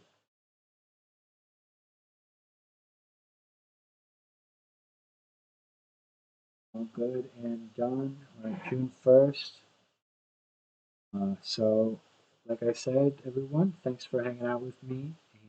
And everybody that's still around has a great rest of their night. And see you all in the PBE servers. And we have, I believe, Gold will be streaming tomorrow. So he gets to show his own potentially 200 career home run graphics. That's kind of cool. So be sure to join Gold tomorrow as well. And that'll be it for me. So everybody have a good rest of your evening. I'll catch you all in the chat tomorrow. Bye bye.